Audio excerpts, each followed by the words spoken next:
A service of KIBMradio.com, the Internet's home for an all old-time radio.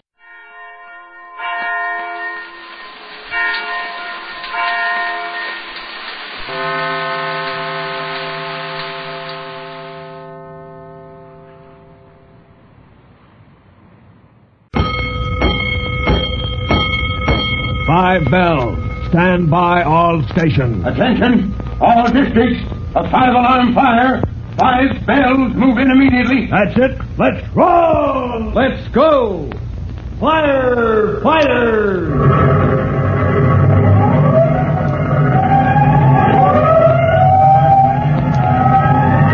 Presenting Firefighters, the true-to-life story of our unsung heroes who stand ready to ride by day or night against our most murderous enemy, the demon of fire.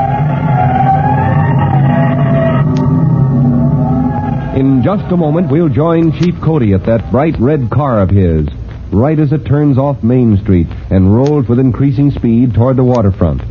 Rookie fireman Tim Collins sits beside him, smiling at his younger brother, Jimmy, who can hardly contain his excitement, for this is to be the big surprise he's been promised.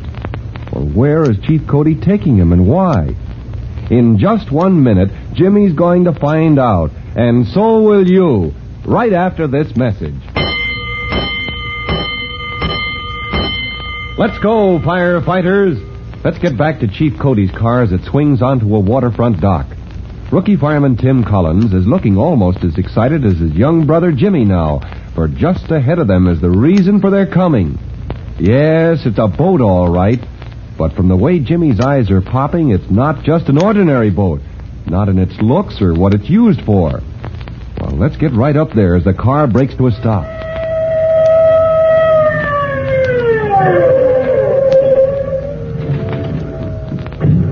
A fireboat. Gee whiz, Chief, can we go aboard? Well, that's why we're here, Jimmy. I've been planning a little inspection trip for some time. Oh, boy, would I like to have one of those, huh, Tim? Oh, well, if you had about $1 million, Jimmy, you could have one built. That's about what a modern fireboat costs. Oh, you're kidding me, Tim. No, he's not, son. You can believe what your brother tells you about fireboats. Yes, sir, Jimmy. You know, you'd have to spend weeks on a fireboat to really know it. It's just about the most complicated and efficient apparatus in the department. Hey, better not let the land companies hear you. It's an awful fat-looking boat, Tim. Oh, well, you see, she has a very shallow draft. Has a what? Shallow draft. That means it doesn't go down into the water very deep. A fireboat has to work in shallow water many times. And you'll notice the superstructure isn't very high either. That's so she can pass under bridges easily. Once the alarm sounds, a fireboat has to get places without a hitch. Oh, I'd like to go on board and take a look at the searchlight and the hoses and those 5 guns on the deck. Guns? Ahoy there, Chief Cody. Do we have to pipe you and your friends aboard? Holy smoke, where's that coming from? You see that man on the bridge, Jimmy? The one Chief Cody's waving to now? That's Captain Jarvis. Everything shipshape, Chief. Come right aboard. Say, I bet you could hear him a mile away. Well, there's bound to be a lot of noise and confusion at a big fire, Jimmy. Show off your knowledge, Tim. Yes, sir. That's an easy one. You see, Jimmy, loudspeakers carry orders from the bridge to all parts of the ship. Oh, my feet could carry me to all parts of the ship if we get going. Gee whiz, what are we waiting for? A moment later, our 3 friends have joined Captain Jarvis in the wheelhouse, or control room of the fireboat. It's circular, and its wide windows give an open view all around. Jimmy pretends to examine the compass as he hears Chief Cody say, The youngster sort of earned this trip, Captain Jarvis. He was a big help in holding a fire in check in the old Wilcox mansion until we got there. To say nothing of keeping his temper when he was wrongly accused of setting it, sir. I worked with your father some years back, Tim. He was a great fireman. Any sons of Ben Collins are welcome here. Well, thanks, Captain. Chief Cody's given me a chance to learn the department from top to bottom, so I'm here to learn. How about the little rookie? The way you're studying that compass, son, you're more interested in navigation than firefighting. Oh, no, sir, not me. I'd like to go below and take a look at the engine room, take a peek at the twin banks of pumps we got down there. Well, if you don't mind, sir, I'd rather see how those guns work out on deck. By guns, he means your monitors, Captain Jarvis. Yeah. Oh, gosh, Chief, I know they're not guns, really. They just look like that. I figure they're the end of hoses. Well, that's right in the way, son. Come along. We'll all take a look. Does kind of seem like guns at that, Chief Cody. The way they point to the sky in ready position. Well, since this is inspection, maybe I ought to have a test. Oh, gee, thanks, Chief. Clear for action! Stern monitor! You see, Jimmy, these are actually huge nozzles of brass. They're set in place here, geared to turn in any direction, up and down, sideways, every which way. But a man holding a hose up here could do it easier. No, he couldn't. Watch what the captain's doing, son. I've opened her up now. That hiss of air is the warning. Any second, the water will come whamming through this nozzle. Any boat coming by better keep out of that stream of water. Well, I'm only putting light pressure behind it, Jimmy. It's like a gun, as you said yourself. With full pressure, the stream from this monitor is powerful enough to crash through a brick wall. Not with the idea of destruction, son, but to get through to the fire itself. I've seen this stream tear a door off the hinges like paper. Well, it's hard to explain to you how much water comes through here per second. I think he'd understand, sir, if we told him this monitor can fill a regular-sized swimming pool in less than 60 seconds. And we've always got water handy, Jimmy. As long as we're afloat. Fed right from the bay through twin pipes to this nozzle. Boy, oh boy, would I like to see this in real action. I'm afraid we wouldn't be able to take you along. A fireboat can run into some pretty tough situations, son. I'd like to get a close look at your water tower, Captain, and I bet Jimmy would, too. It's right back here. You brought a couple of landlubbers on board, Chief. I guess this rookie is speaking of the aft water tower. Well, I don't see any tower. I thought nothing was built up high so you could get under bridges. That's what you said, Chief. Sure, but don't you see the tower is on its side over there? It looks something like an oil derrick, Jimmy. One of those towers you see in oil fields. But it's steel. You couldn't lift that up, Tim. Not by hand, you couldn't. But let's see what else your brother has learned. That's the control box at the base, Tim. Could you raise this tower? Oh, yes, sir. This valve here, yes, sir. I only have to flip it. Inspection, Captain Jarvis. You, understand? Power up, Private Collins. Yes, sir. Look at that. It lifts right up from its base, as smooth as anything. In a moment, it'll lock into place, Jimmy. You see that monitor, one of your guns at the top? That'll be 55 feet above the waterline. Yeah. Now. Yeah, ready to pour water directly down on any fire that needs it. But how does the guy get up there, Captain? He doesn't have to, son. We can control that nozzle right here on deck. Elevate it, depress it, turn it from side to side. Captain Jarvis, ready your room, sir. Excuse me, Chief. You carry on. Gee whiz, what's the matter? A fire? Oh, can't be. You'd have heard an alarm, right, Chief? Well, it depends on the circumstances, Tim. A ship in trouble might radio direct. However, it won't take Jarvis long. Station! All hands, station! That's odd. I'd better look into this. Now, you wait right here, Jimmy. This is no time for us to get underfoot. This isn't our bailiwick. Cast off your lines! You're on the bow line! Step into it! Holy smoke, we're going to leave the dock, Tim. I thought he said I couldn't go along. What's up? Oh, you've got me, Jimmy, but we're casting off all right. Pretty fast, huh? Oh, I'll say. They got those lines off already. And we're backing up. Well, that siren ought to warn any boats to give us a wide berth. I bet. Once we back out from the dock, we'll know what direction we're going, where the fire is. I don't see any smoke in any direction, Jimmy. In fact, I don't see much of anything except that tug out in the middle of the harbor. You mean the one towing that big barge? Yep. Hey, there's Chief Cody now. He and Captain Jarvis are together on the bridge now. Well, let's go and see what's up, Tim. No, sir, and that's an order. The captain has enough on his mind. He's using that engine room telegraph. You see that handle on the dial? Oh, sure. All boats have them. To tell the engine room what speed and when to stop backing and when to go ahead. There, see what I told you? We're swinging around to go ahead now. All right. Full speed ahead now, Captain. What a land company would call really rolling. Sorry I didn't have time to get you off, Chief. Well, don't let me interfere in any way, Captain. We may be darn lucky we got a radio warning even before they called for help. Call for help? Who? Well, that tug in the middle of the harbor. Here, take my binoculars, Chief, and listen. Old short blast on the whistle. Now she's really asking for help. I don't see why she should. Oh, yes, now I do. A few wisps of smoke coming from that barge she's towing. She's not having an easy time. The way they're heading, they're fighting both wind and tide. That radio message, Tom. Yeah? You know something I don't. Something that sent you out in a hurry. Well, I don't like to dream up trouble, Chief, but this one could be a nightmare. There's a small fire on that barge, as you can see with the glasses. But they radioed you what the cargo is, right? Yes, sir. 35,000 gallons of oil. That's all, sir. 35,000 gallons of oil. Well, sirree, Chief Cody and Captain Jarvis stare at each other in silence. Each one is imagining in his own mind the terrible inferno that barge could become, and of the millions of dollars of valuable property that line the waterfront.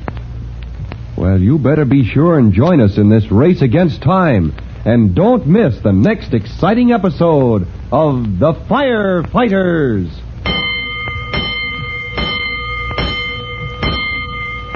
And now, in just a minute, Chief Bob Cody will be back to tell all of you boys and girls how you can help the firefighters right in your own hometown. But first, say, here's a message you ought to hear. And now here's Chief Bob Cody with a special notice for all junior firefighters. Chief Cody. And now, boys and girls, this is Chief Cody back again. Attention, firefighters. A good many of you have fireplaces in your homes, and it's mighty pleasant to sit before it of an evening, isn't it? But remember this. If it doesn't have an effective fire screen in front of it, it's a source of danger. So make sure there's a screen big enough to do the job. You don't want a fire in your home. Well, that is all. Until next time, this is Chief Cody saying, so long. Fire Chief Cody and the young rookie fireman Tim Collins will be back on the same station the next time you hear... That's it.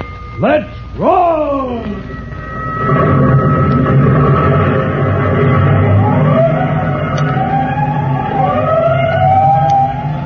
Let's go! Firefighters!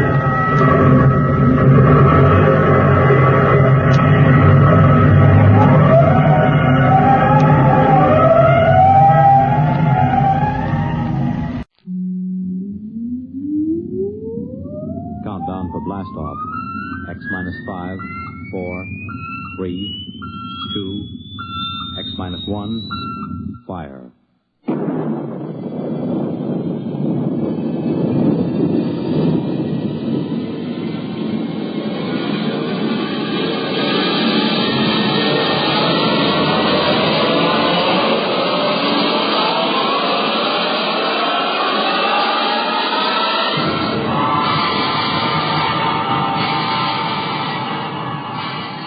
From the far horizons of the unknown come transcribed tales of new dimensions in time and space. These are stories of the future, adventures in which you'll live in a million, could be years, on 1,000 maybe worlds. The National Broadcasting Company, in cooperation with Galaxy Science Fiction Magazine, presents X minus 1.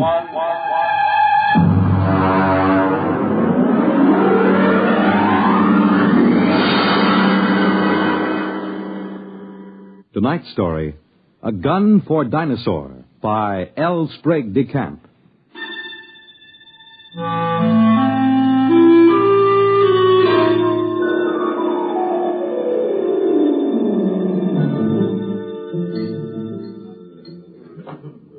Just whiskey, please. No soda. Ice, Mr. Rivers? Good heavens, no. I have been in America for some time, but not that long. Well, to a fine dinosaur. Well, now, just a moment, Mr. Seligman. I won't take you hunting late Mesozoic dinosaur. Why not? How much do you weigh? About 9 stone? 130 pounds. Yeah, I thought so. It's not heavy enough. But your advertisement. You said safaris arranged to any time period. Well, I'll take you to any period in the Cenozoic. I'll get you a shot at any entelodont or even mammoth or mastodon. They have fine heads. But I'll jolly well not take you to the Jurassic or the Cretaceous. You're just too small. But what's my weight got to do with it? Look here, old boy. What did you think you were going to shoot those dinosaurs with? Well, Well, look over here in this case. That's my own gun, a Continental 600. That shoots a pair of Nitro Express cartridges the size of bananas. It's designed for knocking down elephant, not just wounding them, but knocking them base over apex. Well, now, I've handled guns. Oh? Look, I've been guiding hunting parties for over 20 years. But I've never known a man your size who could handle the 6.00. It knocks him over. Well, people have killed elephant with lighter guns, even the 375. Oh, yes, but consider an elephant weighs, well, let's say from 4 to 6 ton. You're planning to shoot reptiles weighing 2 to 3 times as much as an elephant. Oh, I tell you, Mr. Seligman, I won't take anybody hunting Dinosaur who can't handle a 600. Look, let's pour another drink and I'll tell you why. You see, I went into the partnership with the Raja about 5 years ago. I call him that because he's the hereditary monarch of Jaipur. It means nothing, of course. We both wanted to do a bit of hunting again. And Africa's all played out. It's too civilized now. So when we heard of Professor Prohaska's time machine at Washington University, we caught the next plane to St. Louis. The foundation administering the machine had worked out an arrangement splitting the time between scientific parties and hunters who wanted to try their luck at prehistoric game. Hunters paid through the nose, of course, to support the project. Well, it was about our 5th safari that Courtney James showed up. He's what you chaps call a playboy, a big bloke, handsome in a way, florid, beginning to turn to fat.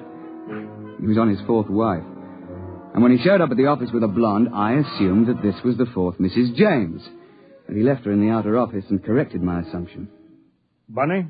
Oh, no, she's not my wife. My wife is in Mexico, I think, getting a divorce. But Bunny here would like to go along. I'm sorry. We don't take ladies. Not to the late Mesozoic. If she wants to go, she'll go. She skis and flies my airplane, so why shouldn't she? There are enough risks at 85 million BC without adding to them. I'm sorry, but it's against the firm's policy. Now, look here. I'm paying you a lot of money. I'm entitled... You can't hire me to do anything against my best judgment. Now, if that's how you feel, get another guide. All right. But let me tell you...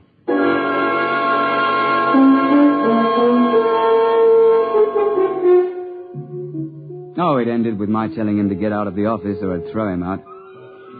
And I was thinking sadly of all that lovely money that James would have paid me. When in came another side. An August Holtzinger, a slim, bald chap with glasses. Mr. Rivers, I don't want you to think I'm here under false pretenses. I'm really not much of an outdoorsman, and I'll probably be scared to death when I see a real dinosaur. Well, most of us are frightened at first, but it doesn't do to speak of it. Well, you see, I've always run a grocery store till my uncle died, and, well, I've got a great deal of money now. Uh-huh.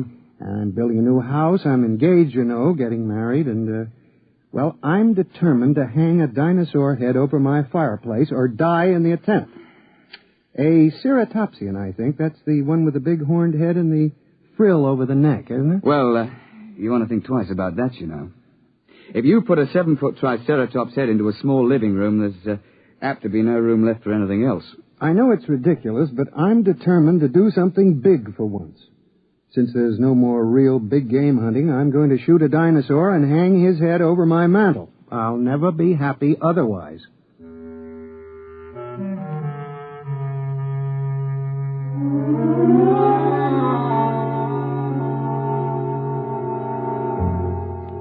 The Raja and I decided to make it to the Middle Cretaceous. That's about 85 million years ago.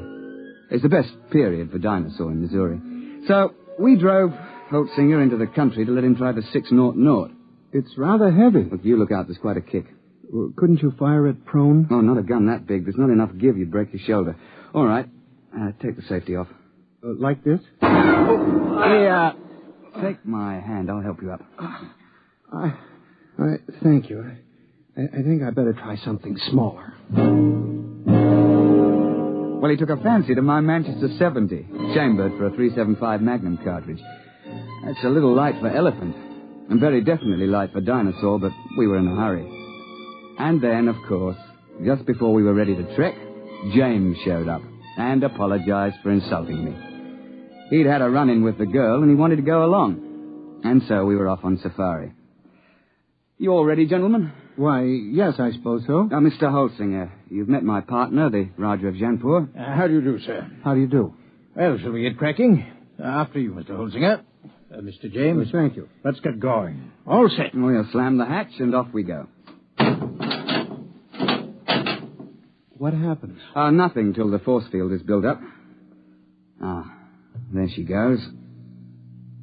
What happened to the lights? Well, there's no current while we're in transition. I don't feel well. There's usually a touch of vertigo. I shouldn't worry about it. Look, where do you shoot for? I mean, with Dinosaur. What is their best shot? Well, you don't try for his brain, you know. They don't have any. Well, to be exact, they have a little bump about the size of a tennis ball on the top of their spines. And you're not likely to hit it when it's embedded in a 6-foot skull. Try for the heart. They have big hearts, over 100 pounds.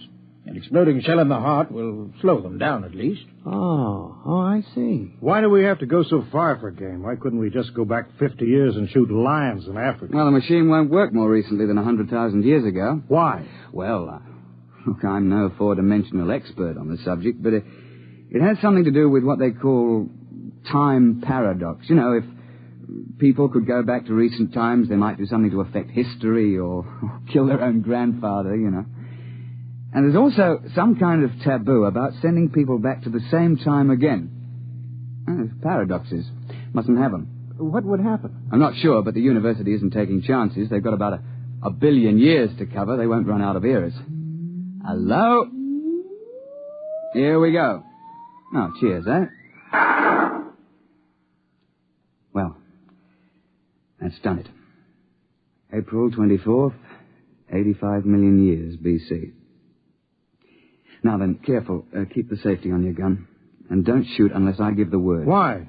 Why should we have to wait for you? Because I'm responsible for everything you do. Especially if something goes wrong. I say, Roger, open the door, will you?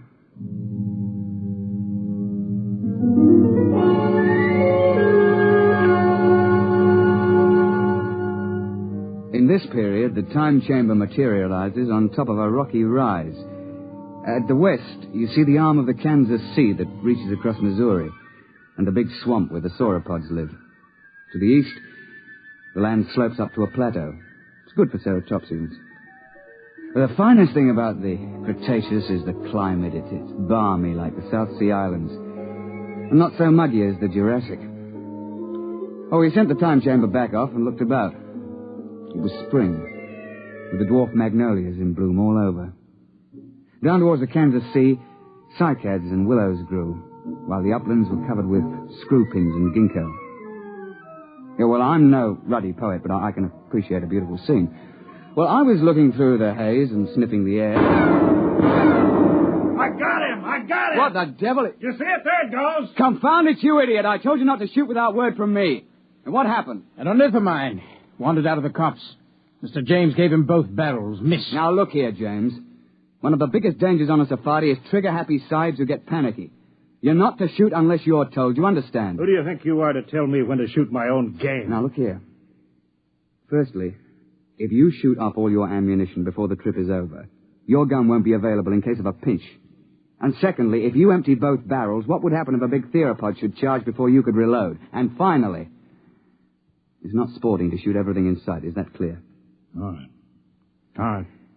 Well, now then. First task is fresh meat.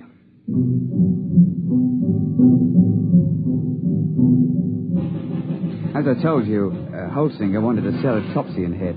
James insisted on a tyrannosaur. Then everybody would think that he'd shot the most dangerous game. Well, the fact is that tyrannosaur's overrated. But everybody's read about the tyrant lizard, and, well, he does have the biggest head of the theropods. Oh, and he'll snap you up if he gets the chance, no fear. Oh, we started off searching for meat. The Raja and I put the sahibs in front. We tell them it's so that they'll get the first shot, which is true, but another reason is that they're always tripping and falling with their guns cocked, and if the guide were in front, he'd get shot.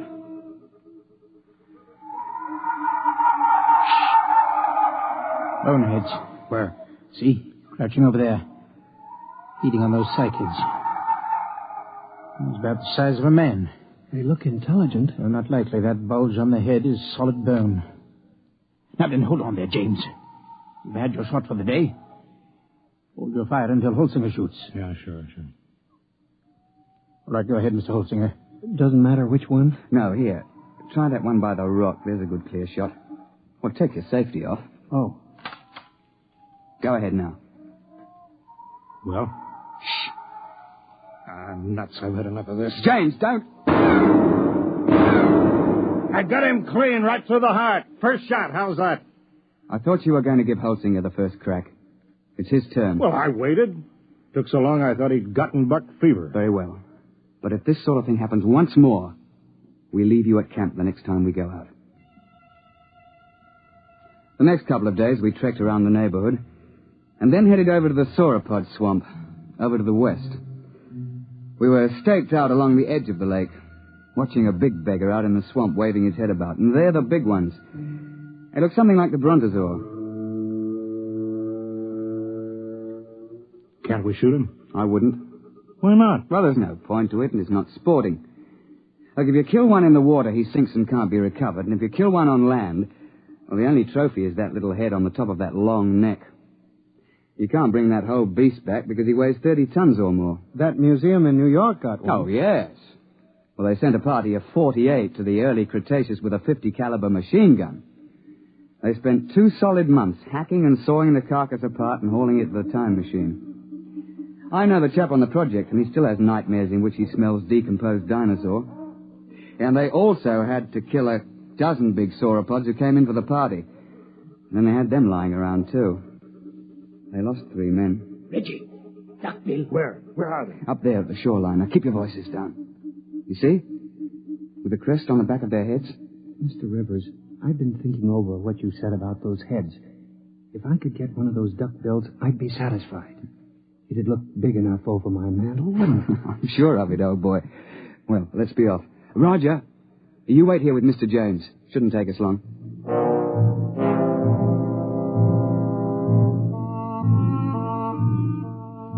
Holt and I crept along the shoreline, narrowing the range to the duckbills. I think I can make the shot from here.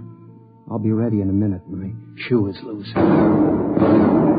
He's getting away. I won't get a shot. I'm afraid Mr. James has fired both barrels again. James, that's the second time you spoiled my shots. Don't be a fool. I couldn't let them wander into camp, stamping everything flat. There was no danger of that. You can see that the water is deep offshore.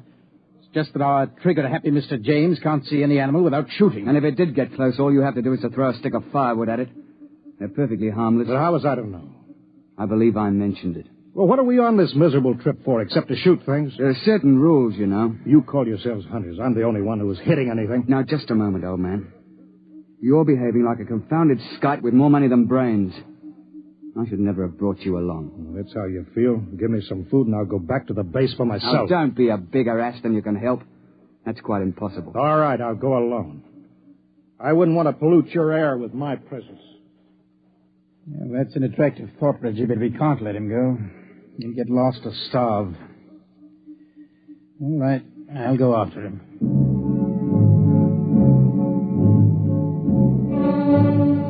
We stumbled along for several more days, James on his good behavior for a change. And on the 1st of May, we broke camp and headed north to the hills. That was hot and sticky. And we were soon panting and sweating like horses when I picked up the smell of carrion and heard the thrumming of the flies. We found a huge ceratopsian lying dead in a little hollow on the edge of the copse. He must have weighed 6 or 8 tons alive. Why couldn't I have gotten him before he died? That would have made a darn fine head. On your toes, chaps. The sauropod that's been at this carcass is probably nearby. How do you know? You see how the hide's been ripped off and the bones are scattered? Sauropods will hang around a carcass like this for weeks, gorging and then sleeping their meals off for days at a time. What do we do? Well, that's what we came after. But Roger, you take Mr. James through that way, and we'll parallel you 40 feet distant. Now keep your eyes open. It'll be hard to see in these woods unless you're right on top of him.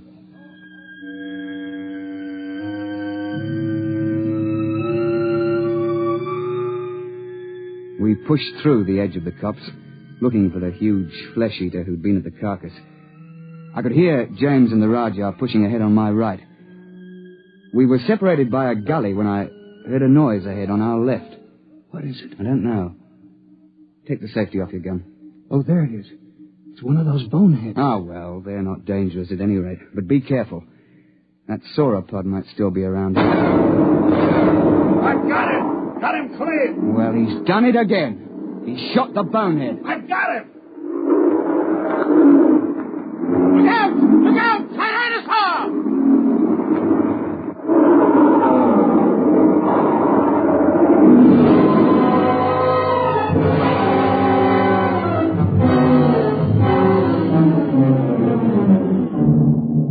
The Tyrannosaur heaved his head out of the shrubbery just in front of us.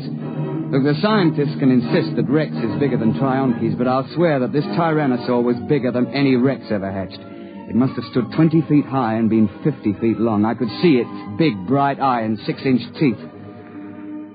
He'd been sleeping off his last meal, and James fired off both barrels over his head at the bonehead and woke the Tyrannosaur up.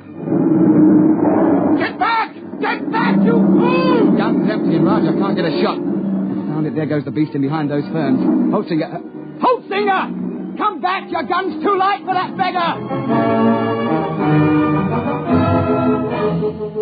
James came bolting back in a panic and blundered into the Raja, sending both of them sprawling under the ferns. The Tyrannosaur came after them to snap them up. Holzinger began to blaze away. He got off 3 shots through the beast's body with that little light gun. The Tyrannosaur whirled around to see what was stinging it. The jaws came open, and the head swung around and down again. Holzinger got off 1 more shot and tried to leap to one side. The Tyrannosaur continued its lunge and caught him in its jaws as he fell. Reggie, stand clear! Hart's the only chance. It's no use. There he goes. Try a long shot. No, missed him clean. Poor Holzinger. Well, that's the end. He stopped screaming. Did you notice? Oh, yes. Well, I expect we'd best track the beast. He might be dying. We should try to recover Holzinger's remains. Yes, there's nothing else to do. No, nothing. The bad show all round.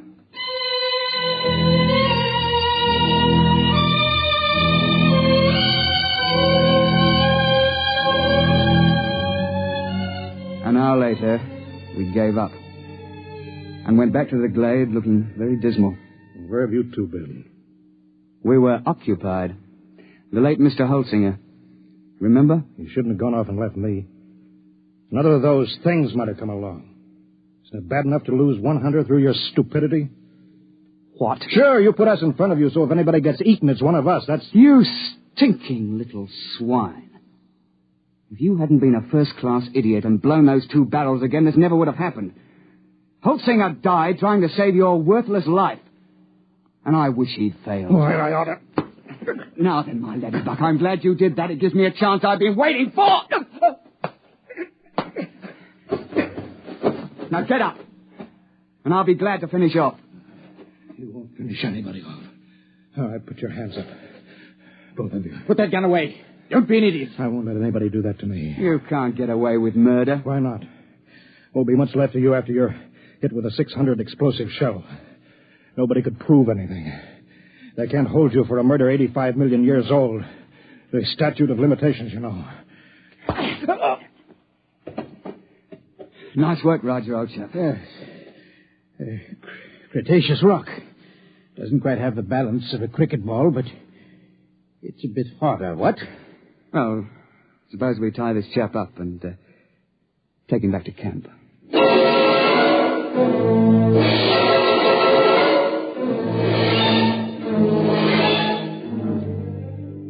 When the time transition chamber finally arrived, we fell over one another getting into it. We dumped James in a corner and threw the switches. You two should have killed me back there. Why? You don't have a particularly good head. You wouldn't look at all well over a mantle. You can laugh, but I'll get you someday. Close quarters, isn't it? Someday I'll find a way.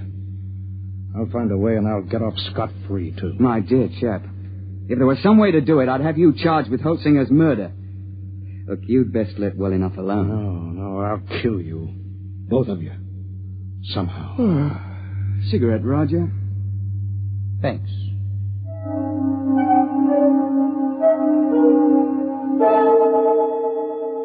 When we came out in the present, we handed him his empty gun, and off he went. We paid everybody off, found that we were broke.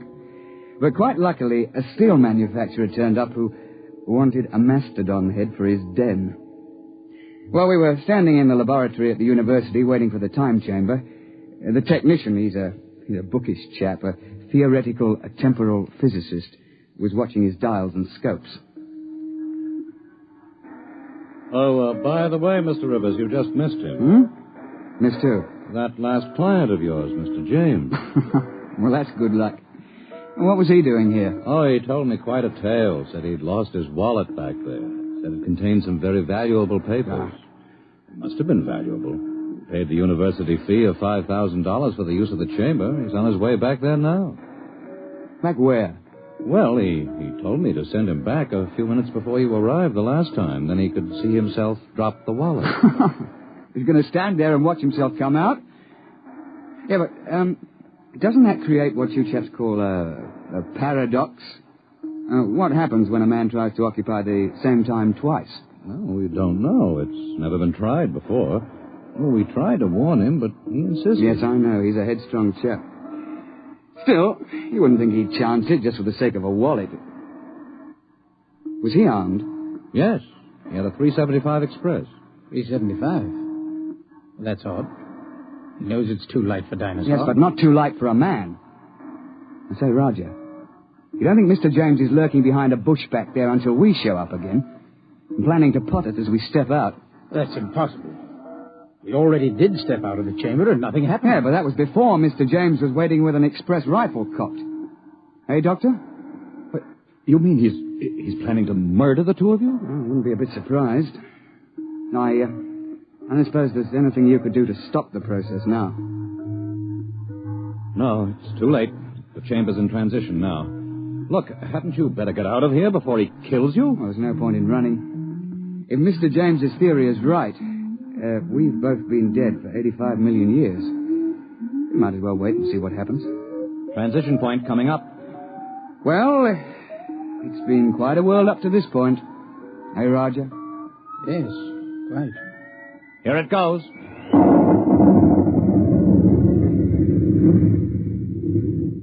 Reggie, are you all right?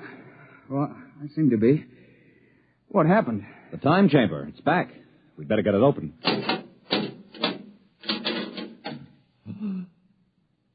Good Lord, look at that.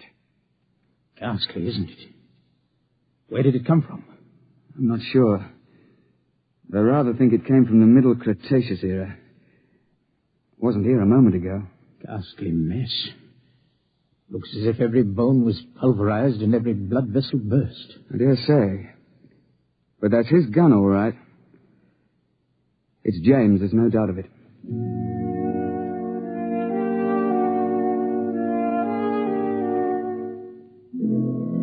So, that's the story, Mr. Seligman. Of course, I don't understand the mathematics, but the idea's rather easy to grasp. Nobody had shot us when we first emerged on the 24th of April, 85 million BC. And so, of course, that couldn't be changed.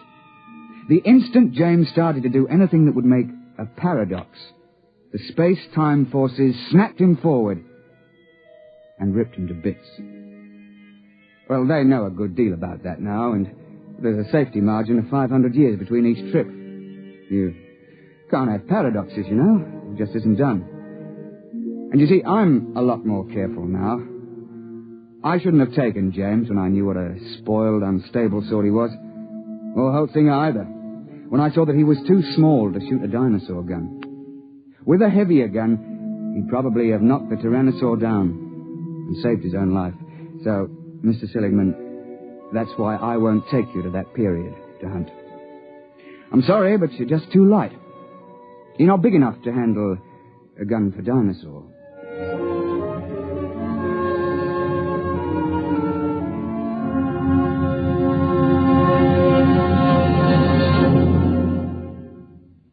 You have just heard X-1, presented by the National Broadcasting Company in cooperation with Galaxy Science Fiction Magazine, which this month features the story of a man who develops a spaceship that travels so fast that its pilots vanish mysteriously into thin air. Read the Vaughn Shelton story, Point of Departure, in Galaxy Magazine, on your newsstand now. Tonight, by transcription, X-1 has brought you A Gun for Dinosaur, a story from the pages of Galaxy, written by L. Sprague de Camp, patent consultant and one of our leading authors of science fiction. It was adapted for radio by Ernest Kenoy. Featured in the cast were Alastair Duncan, Wendell Holmes, John Gibson, Donald Buca, Warren Parker, and Alan Hewitt. Your announcer, Fred Collins. X-1 was directed by Daniel Sutter and is an NBC Radio Network production.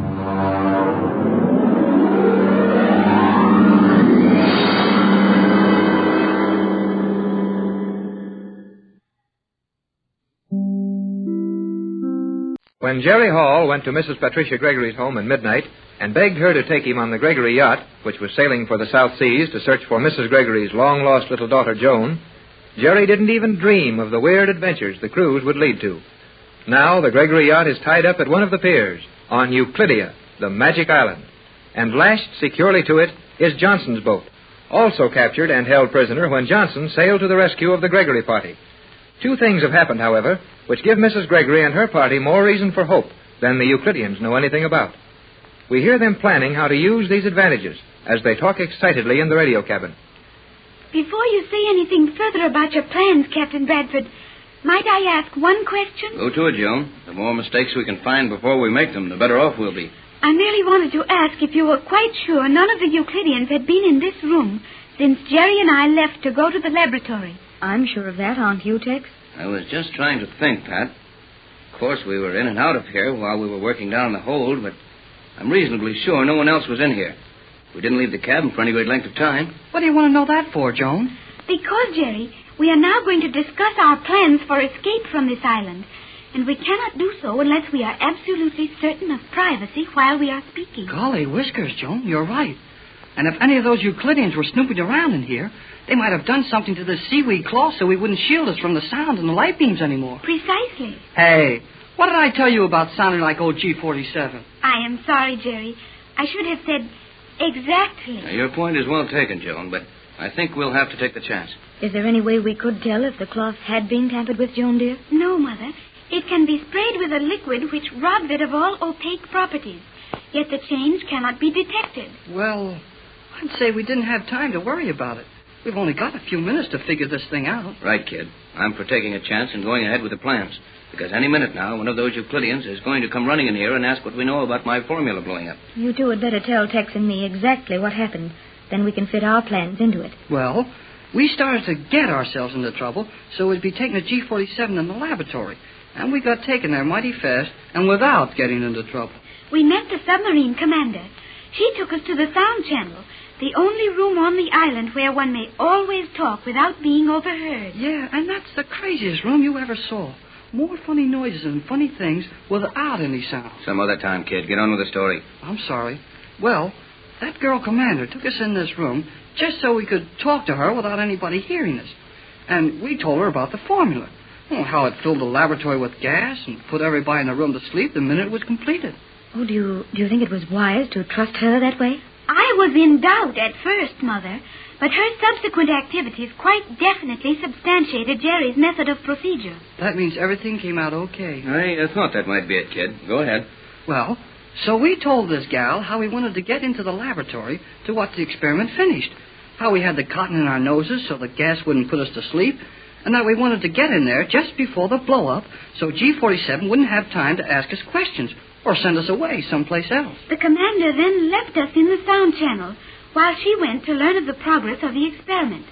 Luckily, G47 had learned of our presence on the lower levels, and he promptly sent the commander back to look for us. You sure got a good break there. This thing seemed to have gone almost too nicely for you. Yeah. Then we tried to get the commander to put some of the cotton in her own nose, but she said no. Said it would look better when they woke up if she had really been put to sleep like the rest of them. That girl deliberately allowed the gas to overcome her. Yes, Mother. The commander said it would put her beyond suspicion and leave her in a position of being free to aid us at another time. That's one of the most courageous things I've ever heard of. No matter what happens to us, we'll take care of that girl. Gosh, that's swell of you, Captain. And it's mighty smart of her to figure that she could do us more good by going to sleep with the rest of them. Jerry and I held our breaths a moment and made sure that everyone else was really asleep. Then we hurried out of the laboratory, and we were not seen or heard coming here. Fine. Oh, but could it be possible that G47 was watching you and noticed that you didn't react to the gas as the others did? But we did. Joan and I both kind of choked a little bit, like the others did. Then we fell down on the floor and stayed real still for a second or two, till everybody in the room was quiet, like they were sound asleep. Then we jumped up and ducked out. It looks cut and dried, Pat. I don't see where anything could possibly have gone wrong. No, Tex, it seems perfect. Oh, if only these Euclideans really believe Johnson is here with us and don't find the hole we've cut between the boats, we should make our escape as soon as darkness covers the island. I was going to ask you, what are the holes in the boats for? Gee whiz. Well, we haven't any choice. We have nothing to lose. Our case is hopeless as it is. You're right, Joan, dear. Nice work, Joan. Come in. Oh, you. Oh, my. Oh, the skipper. Oh, boy. Yep. Well, what's up, Skipper? Done. What's done? Tanks. You got the oil tanks in Johnson's boat ready for the oil? Yep. Then we can begin transferring the oil at once, can't we? Nope. Why not? Noise. What noise, Skipper? Pumps. He's right, Pat. There isn't a sound anywhere on this island. If we start the pumps on this yacht to pump our oil over into Johnson's boat, they'll hear the pumps and come running to spoil our little plan. Is it that you are going to transfer the oil from this boat to the other one and use the other boat for the escape? Yes, dear. Johnson's boat is better for the purpose. I get it. And we've got to have noise to cover up the working of the pumps before you can move the oil. Right, Skipper? Right. That's a problem. How can we make enough noise to cover those pumps without the noise being suspicious? Yeah. Say, wait a minute. You've got a little portable power saw on board, Tex. I saw it. Of course, Jerry, but And that broken mast out there is hard to handle. The most natural thing to do with it is to cut it off clean near the bottom, then step the new end in the deck. Why can't we rig the saw up on deck and go to work on the mast? We can keep the saw running and cover the noise of the pumps. Tex, will it work? You bet it'll work. And we can keep our motors idling to run the generators for current for the saw motor. That'll be more noise to cover the pumps. Good boy, Jerry. You are wonderful, Jerry. Oh, you don't have to keep reminding me of it all the time. I won't forget that I am. I feel sure that you won't, Jerry. But you certainly earned the bouquet this time. Oh, does that answer your question, Skipper? Yeah. All right, Skipper. You wait until you hear our motors and the saw start. And pump fast. Aye. You can take Jerry with you now and set up the saw. Get the crew from Johnson's boat to help you. Aye. Now work fast, Jerry, and send McLeod in here to us now. If you talk to him out on the deck, don't forget to call him Johnson. Aye, aye, sir. Hurry up with that saw, boys. Let's fix up the mast so we can use our thing again there. Right, sir. Oh, Captain Bradford, it seems that things are going nicely for us after all. It sure does, Joan. We get that radio working. I only hope they keep things up like this. We didn't have time to tell you what we'd been doing while you and Jerry were gone, Joan, dear. But Tex has had the men working quietly, cutting holes in the sides of the two boats, just above the waterline. Yes, I know. Jerry and I crawled aboard through one of the holes. Yeah, and you're still dripping wet, Joan. Hadn't you better change your clothes? Oh, but it is so nice and warm. I'm sure I will be comfortable. No, dear, the captain's right. Better run along and put on one of my dresses. The tan sweater and skirt will fit you nicely. I will do as you say, Mother dear, but really I do not like to miss any of the excitement. Oh, how do you do, Mr. Johnson? And you, Miss Joan. Nicely, thank you. Won't you go right into the cabin? Mother and the captain are expecting you. Thank you. Come over and sit down, Mac. You needn't look so frightened, Mac. The cloth covering this cabin will keep anyone from hearing us call you Mac. Will it cover up my accent, too? I sound about as much like Johnson as a bullfrog does as a mockingbird. That'll do all right in here, Mac. How are you getting along with the transfer? Well, everything below deck is in the other boat now, except the oil. That's a problem. A problem no longer, Mac. Jerry solved it. He's going to run the power saw and cut off the broken mast while the pumps work to cover the noise. That's a clever laddie, that Jerry. You didn't lose a thing when he shanghaied himself aboard for this cruise. Yeah, we know it, Mac. Jerry and Joan have done a lot we couldn't have done ourselves. And the best part of it is that you two have enough sense to give him a chance to do something. There's many a smart young'un in this world that never gets a chance to show what they can do for the old folks standing in their way. You're right, Mac. But much as we'd like to talk about our clever juveniles, there's work to be done. Are you going to try and move anything out of the cabin, Six? Not much.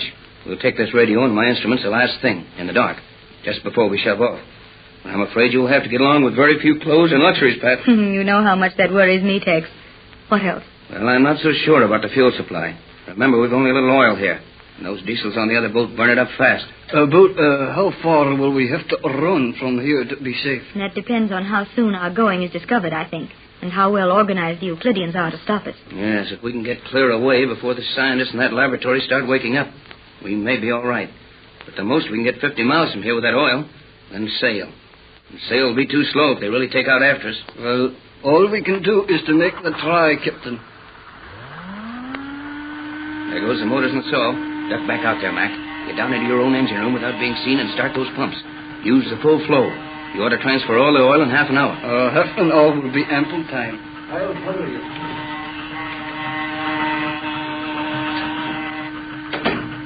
Well, we'd better go out on deck and act interested in fixing that mast, Pat. Suppose you go, Tex, and leave me here to use the radio. I'll keep sending as though I were trying to get help from the mainland. Johnson will be picking it up wherever that boat he's on is now, and he'll make something out of it. Good idea, Pat. It'll make these Euclideans think we're desperate. They'll be intercepting the beam all the time. I'll keep on trying to get help, Tex. Good luck, dear. Hey, Tex, come over here, will you? Why, sure, son. Coming right up. What's the matter, Jerry? Well, I'm not sure how you want this mast sawed. There's one of those Euclidean guards coming down the pier. What'll I do? Just saw wood, kid. Just saw wood.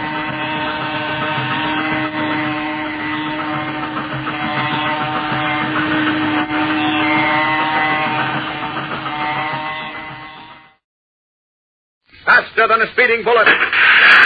More powerful than a locomotive. Able to leap tall buildings at a single bound. Look, up in the sky. It's a bird. It's a plane. It's Superman. Kellogg's Pep. P-E-P, Pep. Kellogg's Pep, the Sunshine Cereal, presents The Adventures of Superman.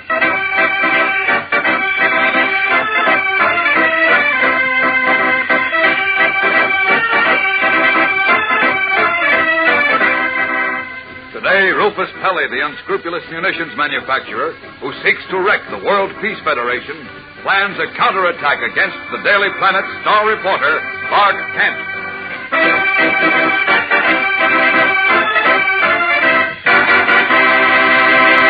Hello there, gang. This is your pal, Dan McCullough. Say, you want to pass on a hint to your mom?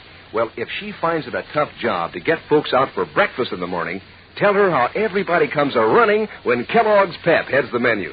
Yes, sir, Pep with cool milk and sugar sure does give your appetite the old come-on. Looks terrific in the first place, all light and cool and crisp. And does it taste terrific? Every tender whole wheat flake is brim full of keen sunshine flavor. A bang-up delicious flavor that teases your taste like anything. And say, here's another big reason why you'll want Pep as your regular breakfast dish. Just think of the knockout prizes Pep gives you. For instance, your next Pep package may have one of 18 bright-colored comic buttons with pictures of your favorite funnies characters to pin on your jacket or your beanie cap. Or you may find a colored cardboard model of a fighting plane, easy as a breeze to assemble. You can collect all 7 model planes in Pep's great air fleet. Or your prize may be a full-color bird picture. There are 24 in all, with a full description on the reverse side, so you can identify these birds wherever you see them. Now, you can't buy any of these thrilling prizes anywhere, but you'll find one or the other in every package of Pep. So today, ask Mom for Kellogg's Pep, the Sunshine Cereal. And now, the adventures of Superman. As you remember, a man named Homer Smith, who was the secret agent for an unscrupulous munitions magnate, obtained control of the Daily Planet by blackmailing John Grayson, the publisher of the paper. When editor Perry White blocked Smith's plan to attack the World Peace Federation and the planet, the gray-haired editor mysteriously disappeared. Convinced that Smith was only a stooge for greedy men who were attempting to sabotage the Peace Federation and who were responsible for Perry White's disappearance, Clark Kent persuaded Grayson to cooperate with him. That evening, Kent and Inspector Henderson joined Grayson in the library of his home, where Kent explained his plan. Now, when Homer Smith phones in again, you insist that he come here to see you, Mr. Grayson. Tell him the story we arranged, and I'm sure he'll go directly to the people he's working for. And we follow him, eh, Kent? Right, Inspector. We follow him to the man behind this dirty plot. But Kent is unaware that Rufus Pelly, the cruel and cunning man who makes millions by supplying the munitions of war, has anticipated his trap and laid plans of his own with Homer Smith. As we continue now in John Grayson's library, Inspector Henderson is growing impatient as the grandfather clock strikes 7. This looks like a washout, Kent. I don't think Smith is going to call. I'm sure he will, Inspector. Well, I spoke to him this afternoon and said I wanted to see him. He said he'd call back. Yeah, then why hasn't he? It's 7 o'clock. Well, patience, Inspector. Patience. Oh, patience, my eye. This is what happens when amateurs try to play detective. Now, look. If Smith did have anything to do with Perry White's disappearance, I'm certain the chances are all your shenanigans tipped him off that you suspect him.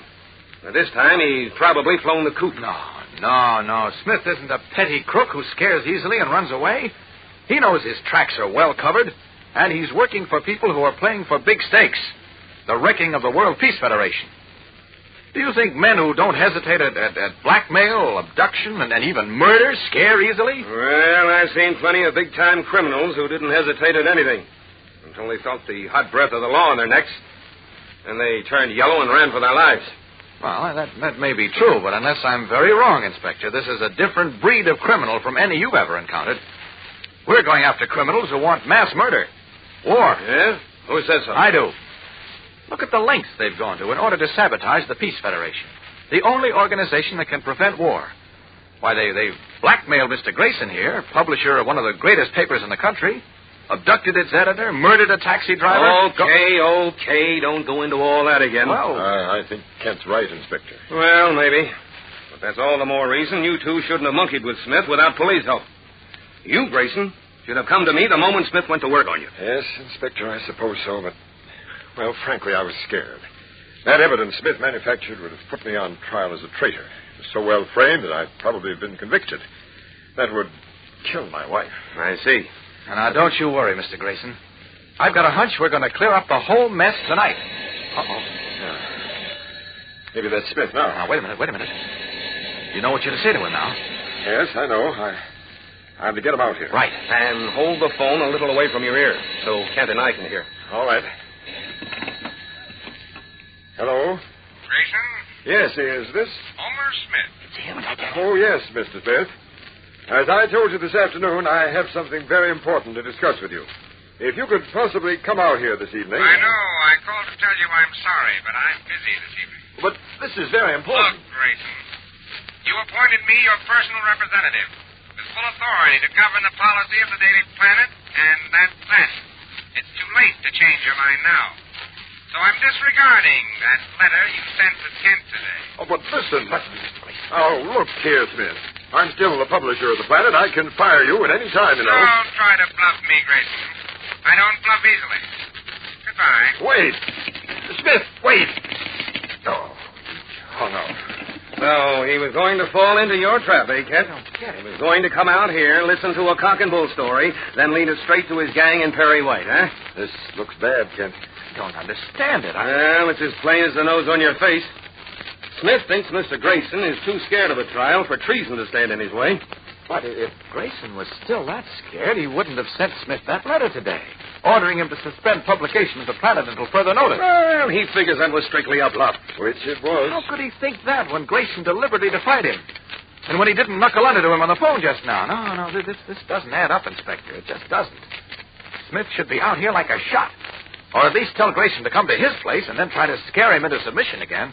No. Something's very wrong here. Yes, it does seem strange. Then, what do you suggest we do? I've got to think this out. Smith has something up his sleeve. I'm sure of it. Uh-oh. I'll answer it this time. No, wait a minute, Inspector. It might be Smith again. Let Mr. Grayson answer. Well, all right. Go ahead, Mr. Grayson. Hello? Is Mr. Clark Kent there, please? Mr. Kent? Why, yes, just a minute. It's for you, Kent. Me? Must be Jim Olson or Lois. They're the only ones who know where I am. Thanks, Mr. Grayson. Hello? Mr. Kent? Yes, who is this? This is Dr. Arnold at the Flower Ridge Hospital. Oh, yes, Dr. Arnold. What is it? We have a Miss Lois Lane here. Miss Lane? What happened? What is it, Kent? She was in an accident. An accident? Great Scott. Miss Lane in an accident? Uh-oh. Yes, we found your name in her wallet and telephoned the Daily Planet. A young man named James Olson told us where to reach you. Well, is she hurt seriously, Doctor? Well, I'd rather not discuss her condition over the telephone, Mr. Kent. I'd suggest that you get down here right away. I'll be there at once. Thank you, Doctor. What about Miss Lane? Lois was in an accident. She's at the Flower Ridge Hospital. I've got to go there at once. Oh, that's too bad. I'll drive you over, Kent. No, you'd better stay here, Inspector. Smith might Mr. Grayson will be here if Smith calls again, which I doubt. And the hospital is on the way back to headquarters. Come on.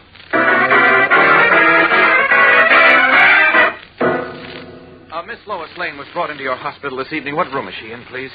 Miss Lane, Yes, you say? hurry, please, Doctor. There's no Miss Lane brought in here today. What? But she was. I just had a phone call from Dr. Arnold. He said Miss Lane had been in an accident. She must have been taken to another hospital, then. Oh, no, Dr. Arnold said the Flower Ridge... This is the Flower Ridge Hospital, and I'm Dr. Gibbs, the admitting physician. But I assure you, gentlemen, we have no Miss Lane in this hospital. Are you sure? Well, yes, I'm certain.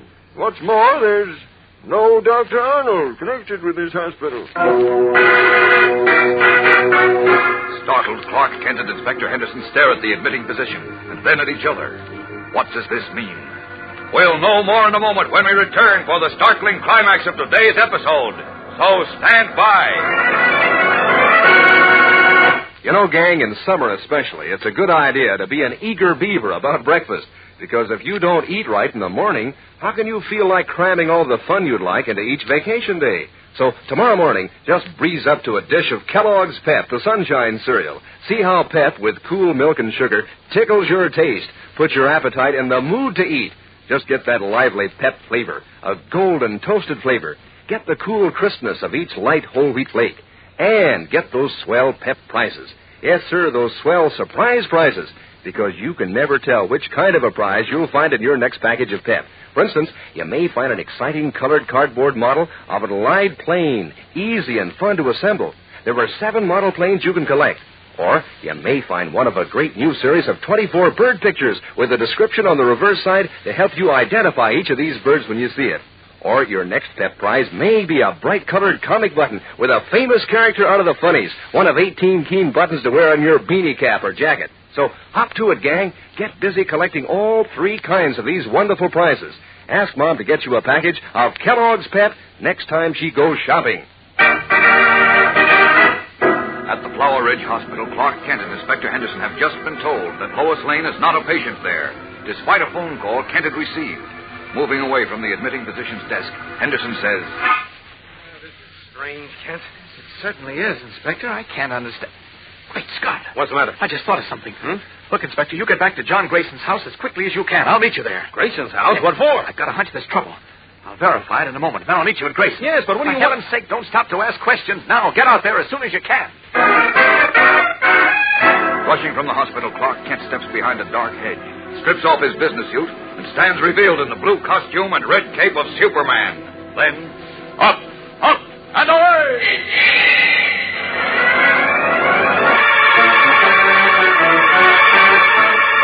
Leaping up from the hospital grounds, Superman streaks through the evening skies, suddenly checks his flight above Lois Lane's apartment house, his keen eyes searching below. There's Lois in her apartment, speaking on the telephone. I thought so. Away to John Grayson's house. Away!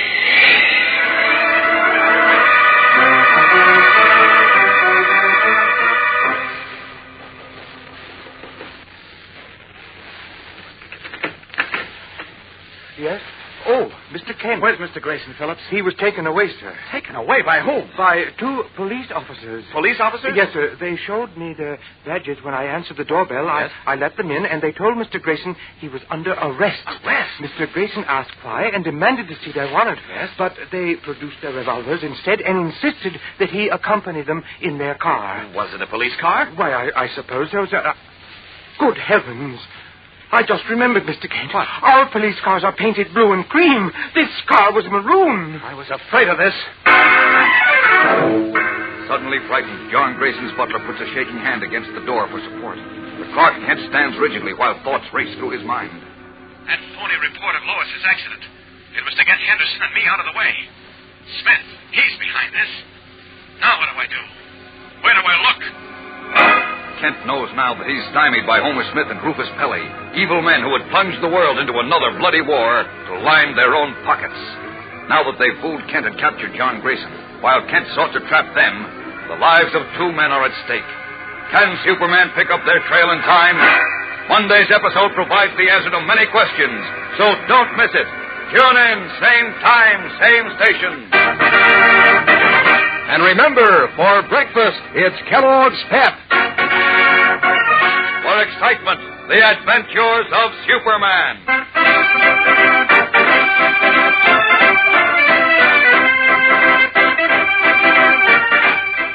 Superman is a copyrighted feature appearing in Superman DC comic magazines and is brought to you Monday through Friday at this same time by Kellogg's Pep, the Sunshine Cereal.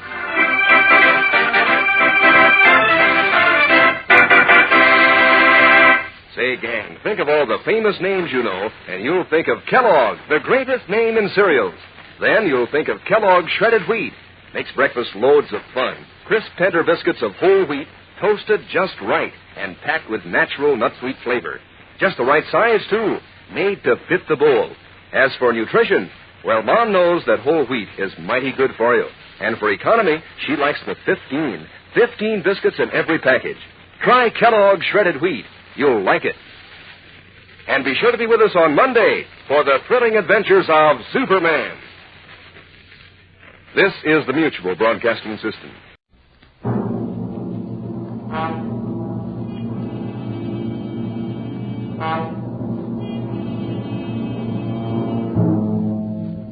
You are standing on a bridge over Owl Creek, a noose around your neck.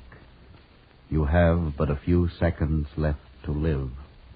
A few seconds left to plan your escape.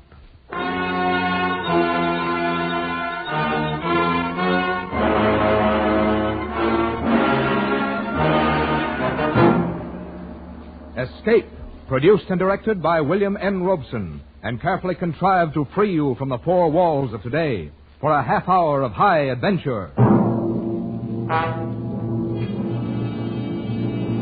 Tonight, we escape to the war between the states and a muddy stream in Alabama, as we recall one of the great short stories in American literature, An Occurrence at Owl Creek Bridge, by Ambrose Bierce.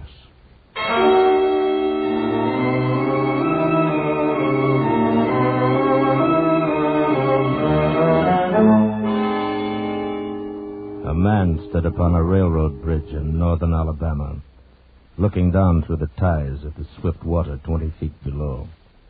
The man's hands were behind his back, the wrist bound with a cord. A rope closely encircled his neck.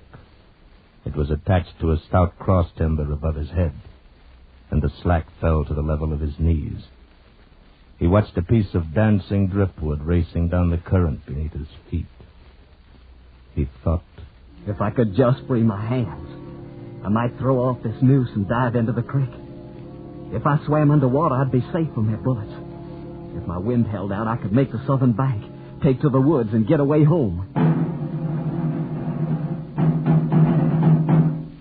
Peyton Farquhar, Alabama planter, stood at the end of a plank. A captain of the Union Army and a sergeant stood at the other end. When they stepped aside, the plank would tip upward, and Peyton Farquhar, Confederate spy, would slip between the ties to hang above the muddy water of Owl Creek until dead.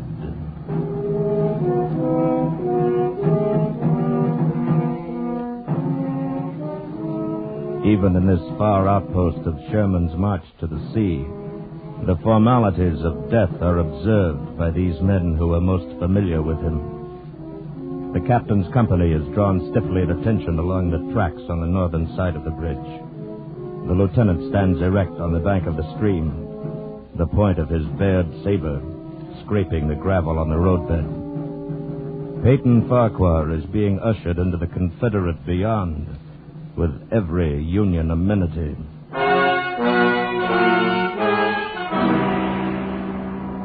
The captain stands aside. Now only the weight of the bulky sergeant counterbalances Peyton Farquhar at the end of his thin board. They say that this is the moment when all the past events of your life tumble into your memory. But how could anyone know? Who has come back from the dead to tell what dying is like? I don't recall any childhood memories now. The past does not engulf me in this naked moment.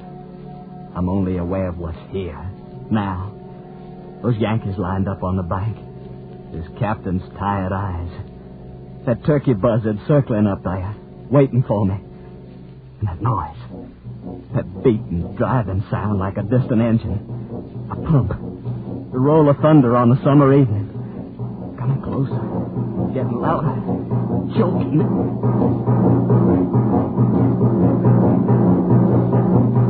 It's your heart, of course, that you hear, stepping up its cadence, pounding under the forced draft of fear.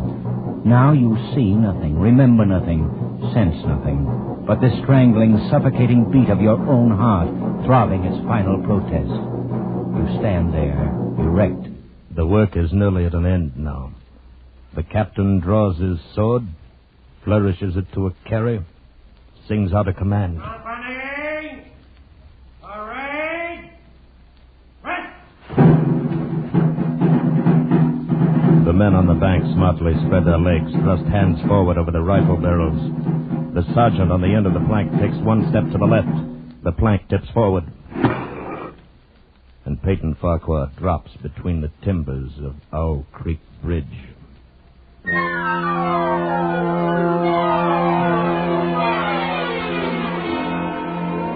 It takes longer to tell it. As you drop downward, you lose consciousness. You are as one already dead. Then you awaken sharply in pain to feel, not to think, just to feel. The cutting pressure on your throat, the agonies of pulsating fire shooting from your neck downward. To feel the fullness, the congestion, the head bursting with suffocation. Distantly, beyond, outside of yourself, you hear a splash. Remotely you sense cool, wet, green darkness. The rope has broken. You have fallen into the stream.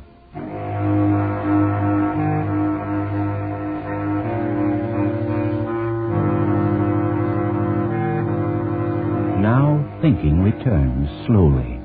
You know for the moment you are safe from drowning, because the rope around your neck tightly keeps the water from your lungs.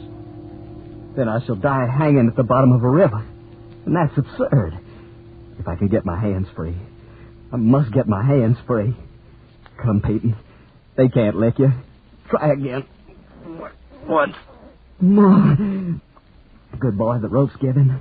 Again. Try once more. That does it, my boy. Now, the rope around your neck. You must breathe when you come to the surface. You must breathe quickly.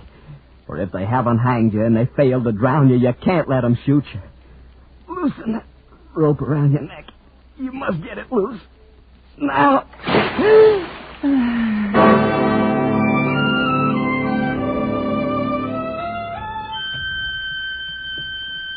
It takes so much longer to tell.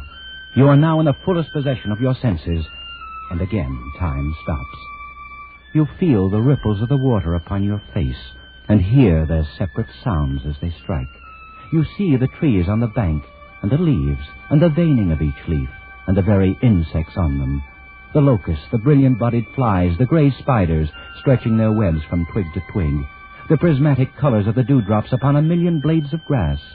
You hear the humming of the gnats, the beating of the dragonfly's wings, the strokes of the water spider's legs. A fish slides beneath your eyes, and you hear the rush of its body parting the water. All this you see and hear in an incalculably infinite instant of time. Then you hear something else.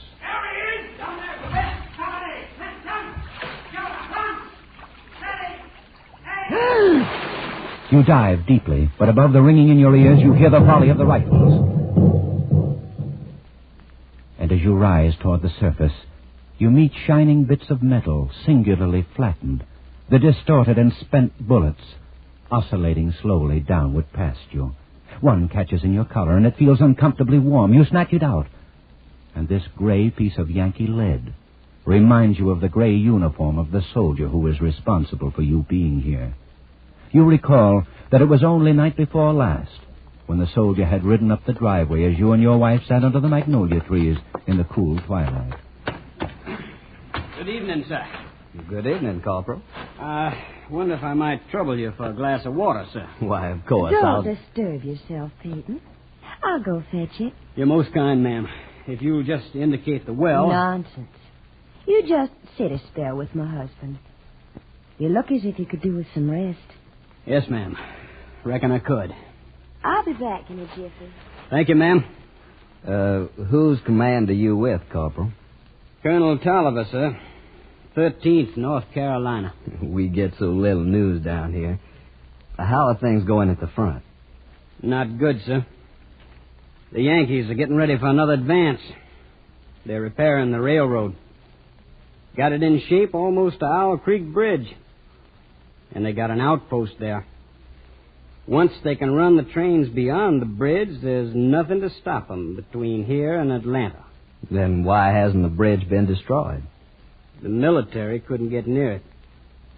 A civilian might. Owl Creek Bridge. That's not far from here, is it? Less than 20 miles. You say they have an outpost there. On which side? The other side. Nothing on this side but a couple of pickets, half-mile out on the railroad.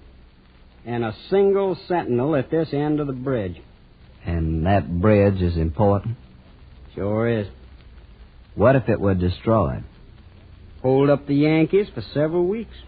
Suppose a man, a civilian like myself, should elude the picket post and get the better of the sentinel. What could he accomplish? Well, I was there a week ago, just before we had to pull out. There's a heap of driftwood come down in last winter's flood and caught on the trestle at this end. Looked mighty dry and tendery to me. I see. A fellow with enough gumption might get through and set fire to it. It ought to burn like tow. Yes, it should. Of course, a fellow'd have to have plenty of gumption. The Union commanders promised to hang any civilian caught fooling around the railroad. Here's your water, Corporal. Right out of the spring house. Thank you kindly, ma'am. My, that's cool and nice. And here's a smidgen of cornbread. I thought you might be hungry. I'm mighty grateful, ma'am. It's ladies like you that keeps the South together and fighting these days. My, what a nice compliment. It certainly is. Well, I reckon I better hit the leather.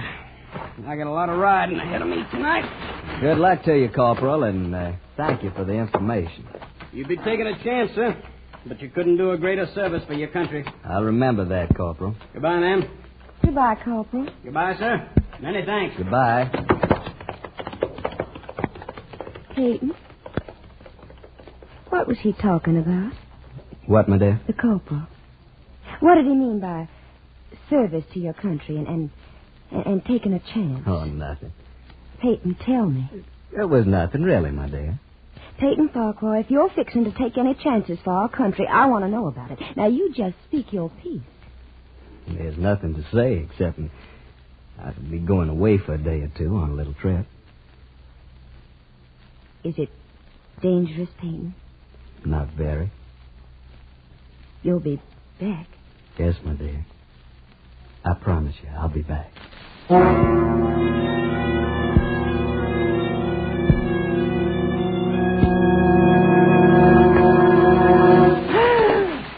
You break the surface of Owl Creek for a second time.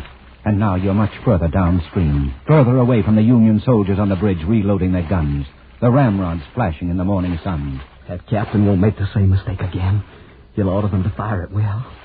Heaven help me, I cannot dodge him. Another more terrible sound, cannon. They've trained a cannon on you. And close. Next time they'll use a charge of grape. Rifles and grape covering the water from bank to bank. I'm done for, then. Then something seemed to grab you, and you're whirled round and round, spinning like a waterlogged top. You're caught in a vortex, a whirlpool. The water, the banks, the distant bridge, the soldiers become indistinct blurs. And again you're helpless. You feel dizzy and sick to your stomach. Just as you felt last night, when you crept up the bank toward the lone sentinel on the south end of the bridge and discovered that the sentinel was not alone. There he is, boys. Grab him. Got him, Sergeant. Ah, well, Mr. Peyton Farquhar, we've been expecting you. How did you know my name? We got was... ways. But look here, I'm a civilian. Save your breath and thank your maker we didn't shoot you in the back. Well, we don't do things that way up north. You'll get a trial. Everything fair and square. Bring him along, men.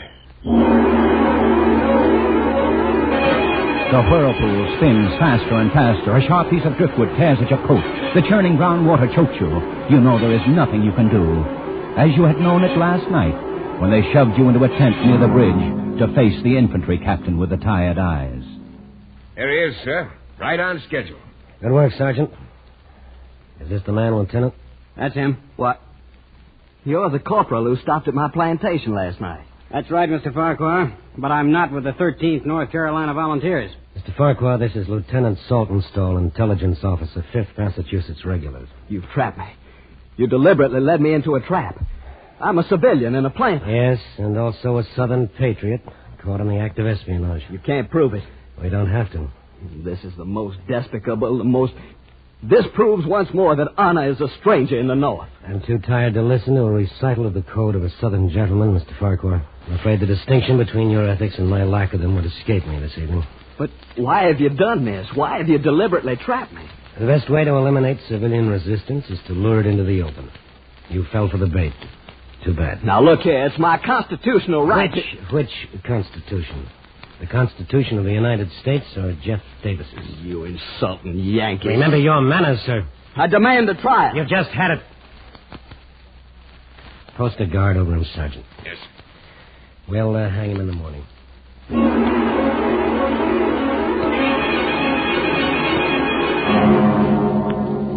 Something tears at your face, scratching, and you realize that the whirling has stopped. You open your eyes. You're lying on the southern bank of the stream, out of sight of your enemies. Safe. The gravel which has scratched your cheek now seems soft as new-picked cotton. The forest around you is a garden of luscious beauty, reeking with a heavy perfume of freedom. Even the whiz and rattle of the final charge of grapes screaming through the treetops seems a benediction from the baffled cannoneer.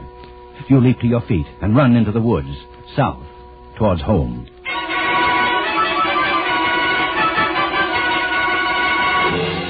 Your neck is swollen and throbbing with pain. You carry it cocked toward your left shoulder as you push through the matted brush. All morning you tear your way through the undergrowth. Your jacket is tattered and your face crisscrossed with bloody scratches from the brambles. Every few moments you stop. You stop to listen for the sound of dogs. But all you hear is the sleepy buzz of the forest. And the blood throbbing through your heated brain brings another thought, which is an insult. No dogs. You are not even important enough to the Yankees for dogs.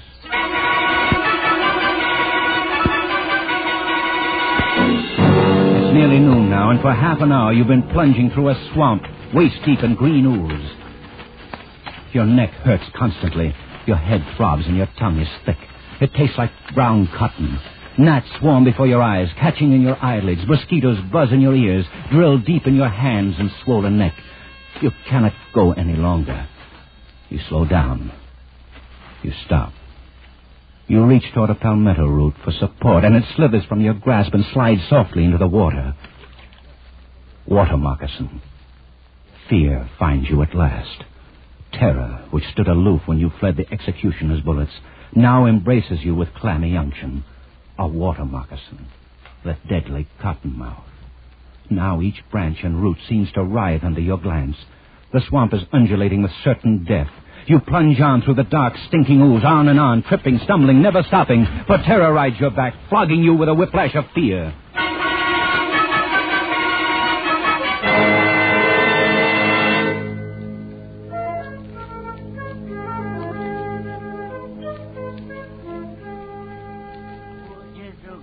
Master Peyton fills a fiddle and jig time. You just think this is your tea, Master Peyton. Thank you. Thank you. Jethro. Yes, sir, Master Peyton. What are you doing here? I live here. You live... Where am I? What happened? I was paddling my dugout home through the swamp with a mess of catfish. I sees you lying out there on the bank in front of my cabin. Jethro, I heard... I thought you were dead. Of course you thought Jethro was dead. You knew he had consumption when you sold him. You knew he couldn't last long and he wasn't earning his keep. His wife and his daughter had carried on some at first, but after a while they calmed down. And last you'd heard, Jethro was dead. You thought I was dead, Master Peyton? Why, sir, don't you know what's happened to me? I'm free. I'm free at last. So... news travels fast. Even in the middle of this backwoods swamp, this lonely black has heard of Abe Lincoln's traitorous Emancipation Proclamation. And they believe it with the faith of children. Yes, sir, I'm free. I expect pretty soon my woman, my little gal, come along and join me. Yes, of course they will, Jethro. I say, Master Peyton, Is they well? Yes, indeed. They're both fine. Your daughter's growing into a young beauty. Miss Farquhar's brought her into the kitchen, beginning to train her for the house. Well, what do you think of that? And my woman, she still sings pretty? Yes, Jethro. Sundays at meeting time, we can hear all the way up to the big house. That woman's voice is prettier than all the angels. Jethro, I don't know how to say this, but I really was sorry about having to sell you. But there wasn't anything else. I understand, Miles Peyton. Don't pay it no mind. I done forgive you long ago. You have? Sure. Don't the Lord tell us to forgive those who trespass against us? Don't the Lord promise us we shall be free? Don't you worry none about Miles Peyton. Here now, quiet that spot. Quiet, Trigger, quiet you. Must have heard Razorback in the brush. No, sirree. Look, Miles Peyton. There's a horse coming down the road. A horse? Look there. Soldier. One of our soldiers, Corporal, look like. Jethro, you got to hide me. Why's I got to hide you, Miles Peyton? Don't ask so many questions, you insolent... Miles Peyton, you forget, I'm free now. Well, then, as an old friend of mine, please don't ask any questions. Just hide me. Don't tell that soldier anything. Well, sure. I reckon I can do that for an old friend, Miles Peyton. Here. You get down on this here bed. That's it. Put the covers over the side. There you are. Snug as a tick in a rabbit's ear. Remember, don't tell him anything. Have you come this far just to be turned in by a wool-gathering black who talks crazy? If Jethro knew this gray-clad corporal was really a Union lieutenant, he'd guarantee his freedom by turning you in. Even so, he bears you a big enough grudge to turn you in anyway. Unless, of course, he's planning to dispose of you himself. Yes, that's it. That's why he talks so silly about the Lord and forgiveness. He's going to do you in himself. Well, if you run into him, don't tell him I was looking for him. Yes, sir. I'll remember not telling. Just keep minding your own business, Uncle. You live longer. Get up there. Yes, sir. I sure will. You can come out now, Miles Peyton. I declare, I don't understand none of this. You says not tell him you're here. He says not tell you he's been here. What's this all about, Miles Peyton? Oh, it's nothing, Jethro. Nothing. I owe the man some money. I'm not ready to pay it yet. Oh, I see.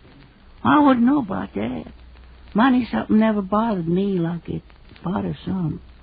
Money and me's always been strangers. What's he mean by that? Money's never bothered me like it's bothered some.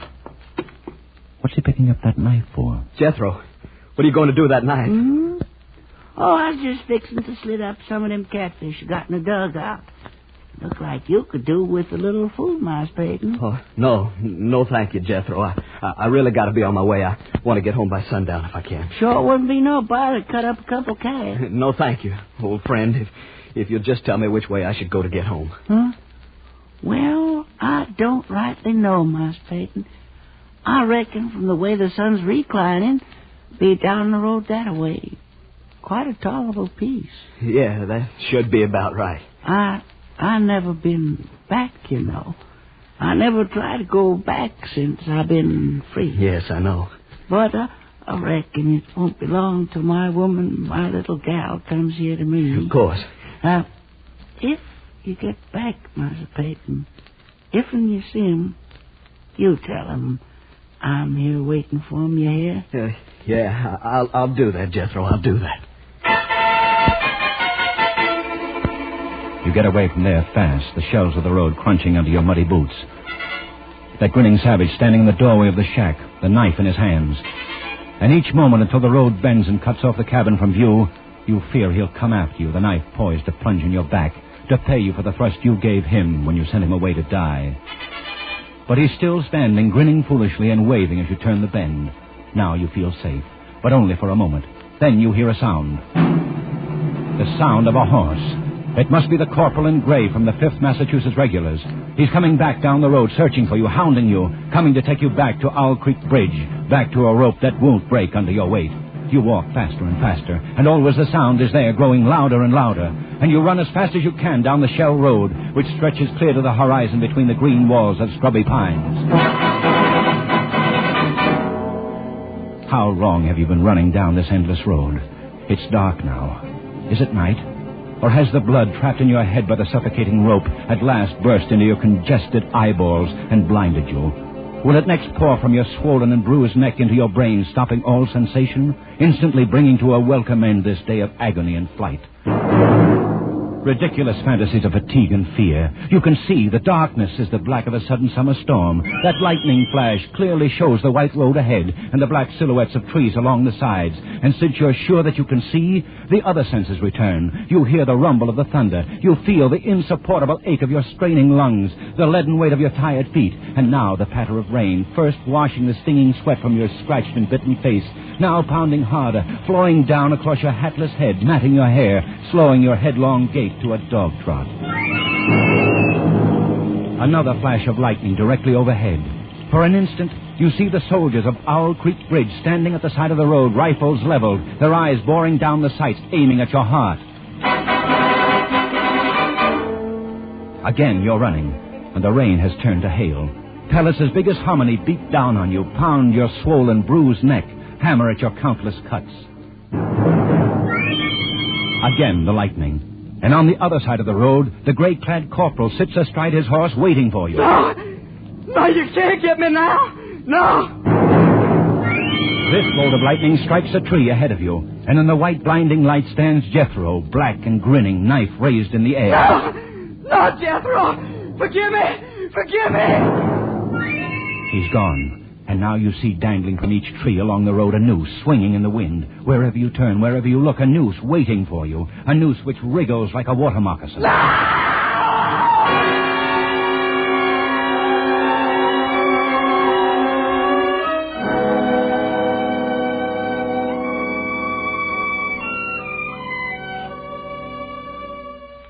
You are standing on the green lawn of your plantation before the high-columned entrance. The storm is over. The clouds are black and menacing all around the horizon. But through a break in the sky overhead, glorious sunlight streams down, bathing your garden and your house in heavenly light. You are home. And now you hear a rustle of crinoline, and down from the wide portico steps your beloved wife. She walks across the wide lawn, arms outstretched. Peyton, my dear, you're back, just as you promised you'd be. For this moment, you have endured the agonies of this day. And were those agonies multiplied 1,000 times, they would be small price for the benison of this breast, the sanctuary of these arms, the security of these lips. You step forward to fold your wife in your embrace. The rope stretched tight, sang like a bowstring.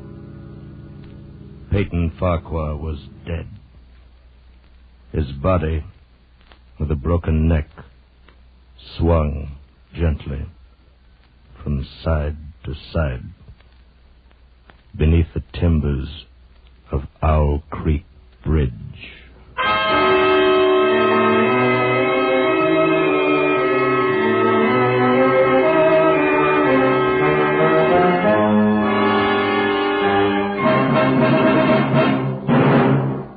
Escape is produced and directed by William N. Robeson, and tonight brought you An Occurrence at Owl Creek Bridge by Ambrose Bierce in a radio adaptation written by Mr. Robeson. The part of Peyton Farquhar was played by Harry Bartell. The narrators were Bill Conrad and Bill Johnstone. Jethro was played by Louis Van Rooten. The special musical score was conceived and conducted by Cy Feuer. Next week, you are trapped in the pitch darkness of a ruined mansion, and groping for you, stalking you, is a homicidal maniac armed with a knife, from whom you must escape.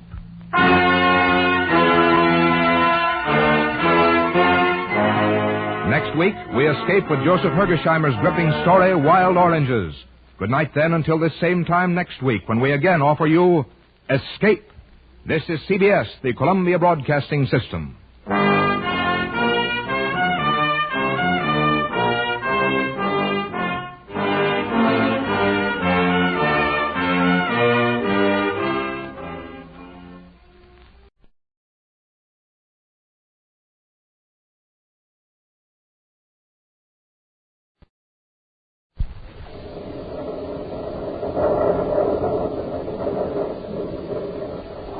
the American Broadcasting Company Radio Network presents Space Patrol! High adventure in the wild, vast reaches of space. Missions of daring in the name of interplanetary justice. Travel into the future with Buzz Corey, Commander-in-Chief of the Space Patrol! In today's transcribed Space Patrol adventure, Buzz and Happy are inside a small atmosphere shell on the planet Pluto. Outside the transparent dome, a gang of armed criminals approach in spacesuits. Stoken and Savage and the gang. Hey, Commander, they've got to come through that airlock one by one. We can pick them off if they try to come in. Corey, this is Savage. You are trapped. Now be smart and give up. He's on our miniature spaceophone frequency. Savage, this is Corey. If you want us, come in and get us. Don't be a fool. There are 8 of us, and we got blasters. We can crack the atmosphere shell and bring that whole dome down on top of you. Smoking rockets, Commander. What are we going to do? We'll be back in just a moment with today's exciting Space Patrol adventure, The Hermit of Pluto. The United States has seen many changes in the past dozen years, all pointing to a still better way of living. Millions more Americans are working, earning more, saving more. We're eating more and eating better. More young people are going to high school and college. More of us are getting paid vacations. More of us are enjoying the luxuries of life. Sports, radio, television, the theater, concerts, church attendance, and membership has climbed steadily upward. In addition to these material and spiritual changes have come the miracles of jet propulsion, supersonic flight, antibiotics. All these changes have produced tremendous needs. We need factories, and machinery needs modernizing to increase our output of electric power. Our current needs add up to greater employment and investment opportunities for practically everyone in America. The better you know America, the better the future looks. Write for the free booklet, The Future of America, Box 1776, Grand Central Station, New York 17. Now today's Space Patrol adventure, The Hermit of Pluto. Commander Corey and Cadet Happy are on a special mission to Pluto, outermost planet of the solar system. 40 times as far from the sun as the planet Earth, Pluto is a dark and frozen world. The gases that would be its atmosphere lie in a solid coating like ice upon its surface. In Pluto's black sky, the remote sun appears as a large flaming star. The population of Pluto City is protected from the cold airlessness of space by a thin atmosphere shell. Beneath this huge transparent bubble, life goes on as it does on Earth, or Terra, or Mars. It is not quite the same as Buzz and Happy are observing as they walk down a dimly lighted street of the city. Gee, Commander, why don't the city commissioners do something about those lights? This is the biggest city on Pluto, and yet we can hardly see where we're going. In lots of ways, Happy, this is still a pioneer community. Yeah, and from the looks of the buildings in this neighborhood, maybe it's just as well the streets aren't too well lighted. No. Pluto is still a frontier planet, Hap. Uh-oh. Hey, it looks like a fight. No! Hey, Commander, look, it's 2 against 1. They're sure slugging that guy. Come on, Hap. Yes, sir. We should have brought our ray guns. All right, break it up. Oh, hey, come back here. Dirty cowards. Shall I go after him, Commander? Let's take care of this man. He may be hurt. I don't wonder, the way they were hitting him. Here, let me help you. Thanks. Those 2 guys sure disappeared fast. Let's get him under a light, see if he's hurt. I'm all right. Thanks. I'm sure glad you came along. What was it all about? A couple of thugs jumped out of the doorway and started slugging me. Said so a man can't walk down the street without some hoodlum. You're Sam Morris. Yeah, that's right. Oh, Commander Corey. I knew you 2 were space patrollers, but the light was so bad I couldn't... Happy, this is Sam Morris. Sam, Cadet Happy. How do you do, Mr. Morris? Howdy, Cadet. Sam, better let us take you to a doctor at headquarters. Oh, no, thanks. I'm all right. Well, you got quite a slugging from those characters. I'm fine. Well, it's sure nice to see you again, Commander, but if you'll excuse me... Are you still prospecting, Sam? Oh, now and then. Right now, I'm more or less of a watchman, you might say. Here in Pluto City? No, several hundred miles north of here. Guess you might call me a licensed squatter. You're a watchman? Well, what's there to watch that far north on this planet? Well, just some government equipment. It's in an atmosphere shell. Used to be a base for some government explorers, mining engineers, and the like. I sort of take care of the equipment until the government decides what they want to do with it. Well, thanks for the rescue, Commander. Oh, wait a minute, Sam. You've had a pretty rough going over it. Oh, I'm okay. Those fellas hadn't taken me by surprise. I could have handled them both. You sure ruined your clothes. Look, your jacket's all ripped. The pocket's torn off. Oh, it's an old thing anyway. I got a couple of licks in there, remember. You sure you don't know who they are? No, of course not. Just a couple of Pluto City thugs. If they knew how broke I was, they wouldn't have bothered. Oh, I've got to run along now. Thanks a lot, Commander. You too, Cadet. Glad to have met you, Mr. Morris. Hey, Sam, wait a minute. I got to run along now. I'm late for an appointment. See you around, Commander. Yeah. You took that beating pretty lightly. From the way he acted, you'd think this was something that happened to him every day. I have a feeling there's more to this than just an attempt to hold us. Well, we'd better go on about our business, Happy. Oh, what's this? Well, flash my thermometer. Money. A whole lot of it. Large bills, too. Mostly 50 credit notes. And here's a card. A business card of some kind. They belong to Mars. Hey, the Commander, didn't he say he was broke? Yes, that's right. Shine your light in this card, Hank. Yes, sir. John Harbach, mineralogist. Expert assaying and analysis. 412 North Andromeda Street, Pluto City. This card may have dropped out of Morris's jacket when those guys tore his pocket. Yeah. After we take care of our business, we'll drop in on Harbach and see if he knows where Mars is staying. Then you think this money belongs to him? Even when he claims to be broke? No, it might. Fellows like Morris always say they're broke. Keeps people from getting curious about where a prospector gets his money. Yeah, but why would he fib to you? Well, just to keep him practice, maybe. If this money does belong to Morris, I'm sure he'll be glad to get it back. Hang on to that card, Hap. We'll drop in on Harbach on our way back. At this hour, Andromeda Street, like the rest of this section of Pluto City, is almost totally dark. Buzz and Happy walk toward a pool of violet light that streams across the sidewalk from a shop window. Oh, this is 412, Commander. It's the only place in the street with a light on. Well, we're locked. Uh-oh. The light went out. There's one on inside, here in the back. It's locked. I guess Harbach is just leaving. That's why the light in the window went on. An automatic ultraviolet light, Hap. Look in the window. Oh, those rocks. They're glowing. Fluorescent. They absorb ultraviolet rays, then radiate them in the dark. The rocks sure are pretty. But they're roasted on this street. It's completely deserted. Well, we got here too late, Hap. How about... Look inside. See that showcase? It's open. Looks like someone's lying there on the floor. Harbach must have been robbed. What a neighborhood. Force the door, Hap. Yes, sir.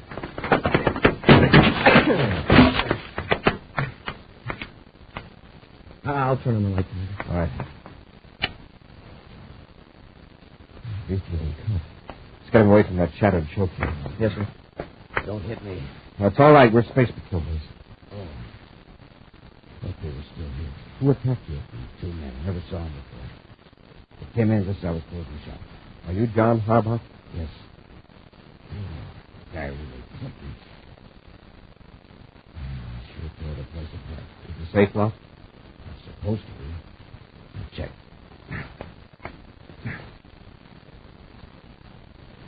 That's relief. I didn't get it open.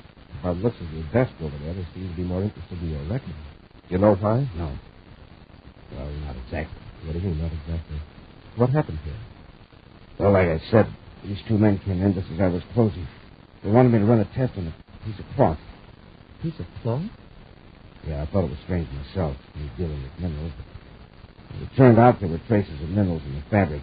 That's what they were interested in. Well, this cloth, did they say where they got it? No, but it looked like it was torn off a man's coat or jacket. A pocket, maybe? Yeah, that's it. They had me put it in an ultrasonic chamber to loosen the dust. Then I ran an analysis of the particles that came out of the cloth. And after that, they got rough. Why? They wanted some information about one of my customers, and I wouldn't give it to them. Well, this customer, is his name Sam Morris? Yes. How did you know? He was attacked by two men earlier this evening. Was he hurt? I just bruised a little. After he went away, the cadet and I found one of your business cards on the sidewalk. That's why we came here. Why were these men interested in Morris? On account of the stronolite, I guess. Stronolite? There were traces of stronolite in the dust particles from the piece of cloth. Probably from the samples Morris brought here to have assays. Stronolite. It's a very rare and valuable metal. Morris made a strike, huh? I make it a policy not to ask questions of my customers, but But that's a reasonable conclusion. And you wouldn't tell these men about Morris. They slugged you and went through your records. Is that right? Yes. You know where we can contact Morris? No, Commander. He never told me anything about himself. I guess he's sort of a hermit. Very secretive. Did he mention an abandoned government station north of Pluto City? No. Maybe one of those men did. Let's see if I can remember what was said. But after I analyzed the talk and mentioned Stonelight, one of the men said that. So that's why Morris has been holding up at that old exploration base, and the other man made him shut up. You remember anything else? No. Wait a minute. One of them said Morris is probably all alone in that show, and there are 8 of us. Captain, we'd better find Morris right away. Yes, sir. Now that these folks know that he's... Yeah.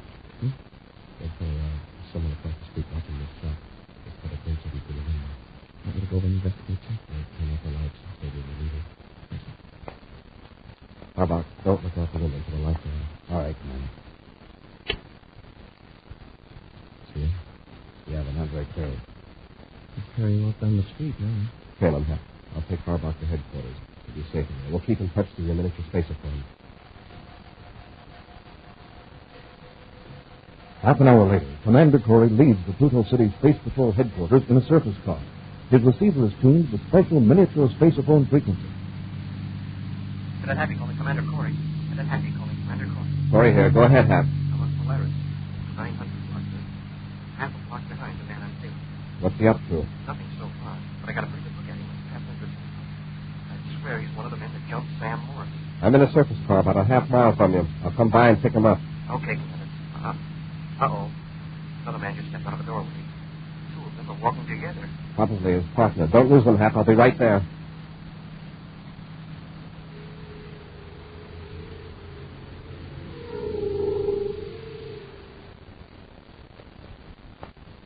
I didn't have a chance to finish Harbach. These space patrollers were in a shop. Well, if you hadn't got panicky, we could have done the job when we were there before. Look, doesn't matter, Savage. Harbach won't be able to put the finger on us anyway. We'll be out of Pluto City in half an hour. Yeah, but Harbach knows we're interested in Sam Morris. If the space patrol tipped Sam off, we... Duncan, we're being followed. Huh? Don't turn around. Just keep walking.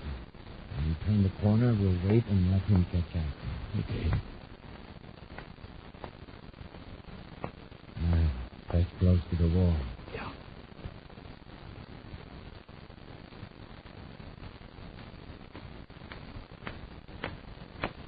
You looking for somebody? Space patrol cadet. He's going for his leg and get him. Damn it! Help me! Get your hands off of me! Oh, yeah! Good doing, Savage. Come on, let's get away from here. Wait a minute, Duncan. We're not going to make the same mistake as we did with Harbach. We're going to finish him. We'll return to Space Patrol in just a moment. Listen, kids, you know how much fun it is to be growing up. Every day there's a new thrill. Well, here's a thrill maybe you haven't tried yet, and believe me, you'll like it. It's the fun of having enough money to get the things you want. Maybe a new bike or a camera, or saving for something big like business school or college in the years to come. Sound good? Well, here's how you do it. Put a part of your allowance and the extra cash you earn each week into school savings. It doesn't take long to have enough to buy a real United States savings bond like Dad gets all the time. And this is important. Bonds earn money for you. Uncle Sam stands behind them, and they're safe. So start to save now at your school. Mother and Dad will be proud of you for saving part of your allowance, and you'll have the fun of seeing your own money grow. A thrifty person is usually a better citizen. And take it from me, he's a lot happier than the fellow who saves nothing and can't buy the things he needs. Remember, save regularly every week at school. Have the money for the things you want when you want it. Now back to today's Space Patrol adventure, the Hermit of Pluto. Buzz and Happy are on the planet Pluto, where they've learned that 2 men are using violent methods to obtain information on valuable deposits of the mineral spermolite, discovered by a prospector, Sam Morris. Using a miniature spaceophone, Happy has contacted Buzz in a surface car and has reported that he's trailing 2 suspects through the dark streets of Pluto City. Discovering that Happy is following them, the 2 men wait around the corner of a building and grab the cadet. You heard what I said, Duncan. Let's finish him. Well, look, Savage, a ray gun would put him out and we can get away from the city. Yeah? And when he comes to, he could continue the chase. Do what I tell you. What have you guys got to be afraid of? You really must be up to something crooked. Shut up, Cadet. Quit struggling or I'll break your arm. All I know about you is that your names are Savage and Duncan, and you're walking down Polaris Street. And then all of a sudden you jump me on the corner of Polaris and Sigma Streets. I told you to shut up. Go on, Duncan. Get to work. You're going to be sorry. There's a Space Patrol surface car on the way here now. You're bluffing. Savage. One of those miniature space phones hanging on his belt. He's been mentioning the street name. That gadget's turned on. Then we got to work fast. Look at the car now. Trying to sneak up with the lights out. Help me hold it, Cadet. We'll drag him down to the alley. Come on. Get moving, Cadet. Hold it, you two. Commander! Let's go, Ray. Let's get out of here. Use your ray gun. Let them have it. Oh, you don't? Get your hands up. Get the Cadet out. Take care of Corey. We got both of them, Duncan. Let's take one. The whole neighborhood will be full of space patrols in a few minutes. Yeah. And that's why we can't go running through the streets. Get into the car. But Savage. Don't argue. Get into the car, quick. Okay. We'll ditch the car a block from the spaceport. Come on, get in.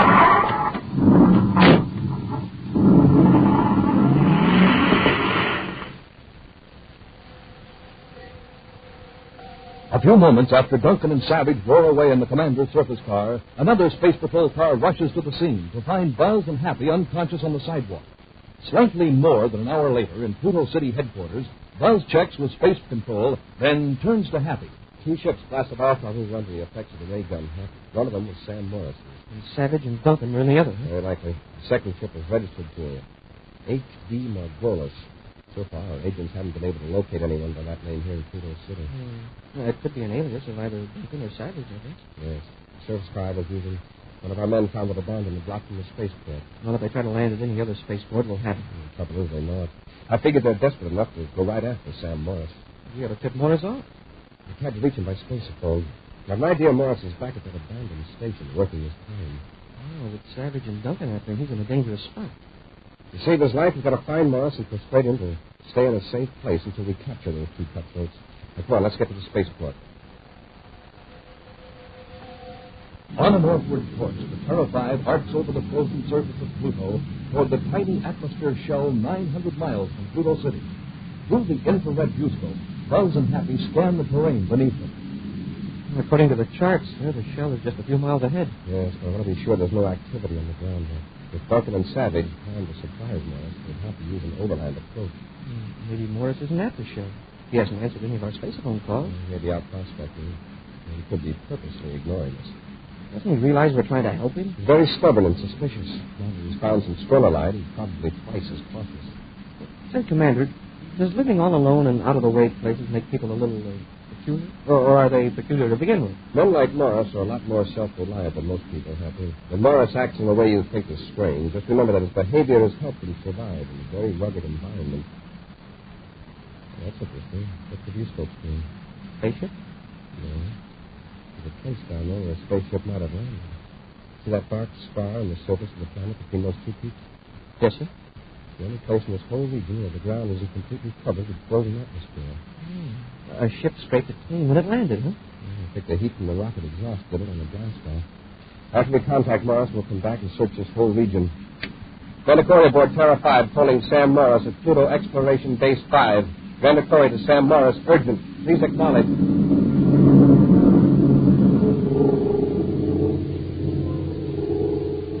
As the Terra 5 continues northward, 2 men watch the ship from inside a small atomic-powered tank hidden in a narrow ravine, half a mile from the scarred ground. You think they spotted us, Savage? I don't think so. This tank is camouflaged to blend with the frozen air. We're lucky. Harkness blasted off in our ship just in time. Boy, this be heading for the atmosphere ship. Yeah. Contact the other tank and we'll move on. You aren't going to move in on Morris now, are you? Why not? Corey's still there when we arrive. We can finish him, too. That's likely to be quite a job. Ah, it won't be. Corey's ship will be outside the shell. And with 2 tanks and 8 men on our side, anyone inside the shell will be at our mercy. Space upon the other tank. Let's move forward.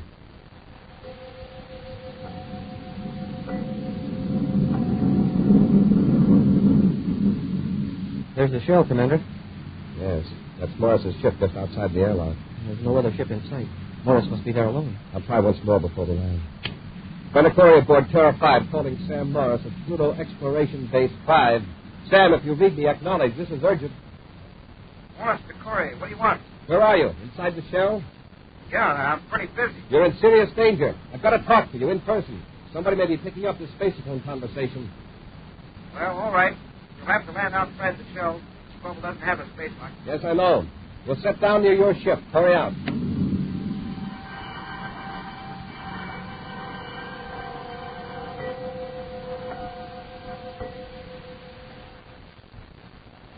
Inside the small atmosphere shell of the exploration base, Buzz and Happy quickly tell Sam Morris of their encounters with Duncan and Savage. As the prospector listens without comment, stroking his chin reflectively. This is serious, Morris. But let us take you away from here right away. Nothing doing, Commander. I know my rights. Those crooks aren't going to run me off. Sure you're in the right, Mr. Morris, but you're all alone, 900 miles from Pluto City. You won't lose out on your claim to the Stronolite, I guarantee. Well, I'm not taking any chances. You're taking plenty of chances by staying here. Now, look, Morris, you're here as an official government watchman, but whatever you find under the ground, that's yours by right of discovery. You sure of that? Of course. We're all trying to help you, Mr. Morris. Well, I don't know. I figure a man's got to stand his ground on his own. The minute you let somebody do you a favor, you start wanting something in return. Leave us, Mr. Morris. We only... Commander, look out there. Through the atmosphere here. There's your answer, Morris. Men in spacesuits climbing out of tanks. Savage and Duncan in the ground. Have you got no weapons here? Ray gun. They've got to come through that airlock one by one. We can pick them off if they try to come in. Morris, this is Savage. Listen to me. You're trapped. Turn Morris over to us and save your skin. Hear that, sir? He's on our miniature spacephone frequency. Yes, I heard it. Savage, if you want us, come in and get us. That's telling you, Commander. Don't be a fool, Corey. There are 8 of us and just 3 of you. And we've got blasters. You're right by the airlock. Come on in. You think I'm crazy? All we got to do is fire our blasters at this atmosphere shell. It will crack, and the whole dome will fall in on you. We wouldn't stand a chance, even in our spacesuit. Listen, Morris isn't wearing a spacesuit. I'll give you 2 minutes to make up your mind, Corey.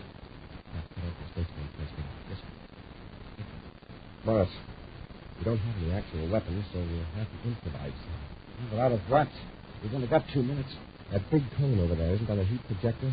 Yes, but it's not a very strong one. It wouldn't penetrate their spacesuits at this distance. Won't have to. Now, come on, let's turn it on and focus it toward Savage and his men. I tell you, it's not going to do any good. It won't do any more than melt that frozen atmosphere outside the dome. Exactly what I want. This is the main control switch, isn't it? Sure, but I don't see what good. Just what? Now we'll just focus the heat beam at their feet. It's not doing anything, sir. Like Morris says, it isn't strong enough. It's melting that frozen air on the ground. Yeah, but they're just waiting around in puddles of liquid air. Corey, cut off the heat beam. Cut it off or I'll order my men to fire at the dome. I can tell from here that you got one of those Mark 6 heat projectors. It doesn't even make close to this distance. He's right, Commander. They're just waiting in liquid air, and it's not much more than ankle deep. Yeah, that's fine. Now we'll just shut the heat off. You might as well quit stalling, Corey. All right, Savage. The heat's been shut off. Come in the airlock. Ah, you're being smart. All right, man. Corey's given up. Into the airlock. Commander, you aren't just giving up without a fight. I don't think a fight will be necessary. All right, man, you heard me. Get going. Let's... I can't. Oh, Duncan, come here and put me out of this. I can't. We all are. Hey, the air is frozen solid again around their legs. Corey, that was a clever trick, but it's not going to save you. Melt your hair again or I'll press that dome. If you finish us, what's going to happen to you? You'll stand there rooted in frozen air for the rest of your lives. He's right, Savage. Every one of us is stuck. If you blast that dome in on Corey, we'll never get out. Corey, maybe you could care about yourself. But there's the cadet and Morris. You aren't going to sacrifice them just to keep us trapped here. Commander, he's raising his blast beam. Savage, if you bring this dome down on us, what are those 7 pals of yours going to think of you? What do you mean? The air supply of those suits isn't going to last indefinitely. Neither will the heating units. Then your men are going to start thinking about how they got into this predicament. They'll realize they're doomed, and they'll hate you. You're all armed, Savage. The first man to start gasping for breath, or the first man to feel himself growing numb with cold, what's he going to be thinking about you? You'll be just a few feet away within easy range of his blast gun. Listen to him, Savage. Put down that gun or I'll blast you myself. Right now. All right. You win. Order your men to drop their weapons. That's it. Cap, I'll cover you while you go out to the airlock and pick up those guns. They sure didn't need any urgency. I guess they all got cold feet.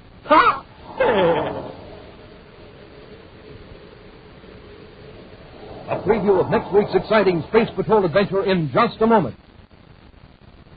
Did you know that thousands of bright, alert girls are choosing nursing as a career today? And did you know that despite this high enrollment, we need still more and more nurses? Well, these are facts. Facts that young women about to embark on careers should know and heed. Today, the advantages of enrolling as a student nurse are many. She receives a fine professional education working under the supervision of skilled doctors and nurses in well-equipped classrooms and laboratories. She serves humanity, enjoys a pleasant dormitory life, and upon completing her 3-year course is eligible to become a graduate nurse. After this, countless interesting fields are open to her. Best of all, she's well prepared for marriage. If you're a high school graduate or a college student in good health, consider nursing as a career and go to your nearest hospital to learn how you can become a nurse. Help meet this year's quota of student nurses. Now a preview of next week's exciting Space Patrol adventure. A criminal scientist has discovered a method of traveling back through time. He's taken Buzz and Happy back 14 centuries and has left them on a desolate seacoast on the planet Earth. Hey, Commander, I just can't realize that we're back in the year 1591. Let's make the best of it. After all, our ancestors did. You mean we're stuck here in the past forever? Perhaps. There's one slight chance of getting back. Well, what is it, Commander? Hey, Commander, I feel strange. Everything's going black. What's that sound? I don't know. I feel like I'm floating. Hey, Commander, what's happening to us anyway? Hey, Commander, where are you? Be with us next week for the thrilling Space Patrol story, The Time Pirates. Space Patrol, created by Mike Moser, starring Ed Kemmer as Commander Torrey and Lynn Osborne as Cadet Happy, was written by Lou Houston, produced and directed by Larry Robertson, executive producer Helen Moser. Other players were Bela Kovacs, Norman Jolly, and Ken Mayer. Dick Wesson speaking. Don't forget to tune in next Saturday at the same time for exciting adventure on Space Patrol. This program was broadcast to our armed forces overseas through the worldwide facilities of the Armed Forces Radio Service. Space Patrol came to you transcribed from Hollywood. This is ABC's Radio Network.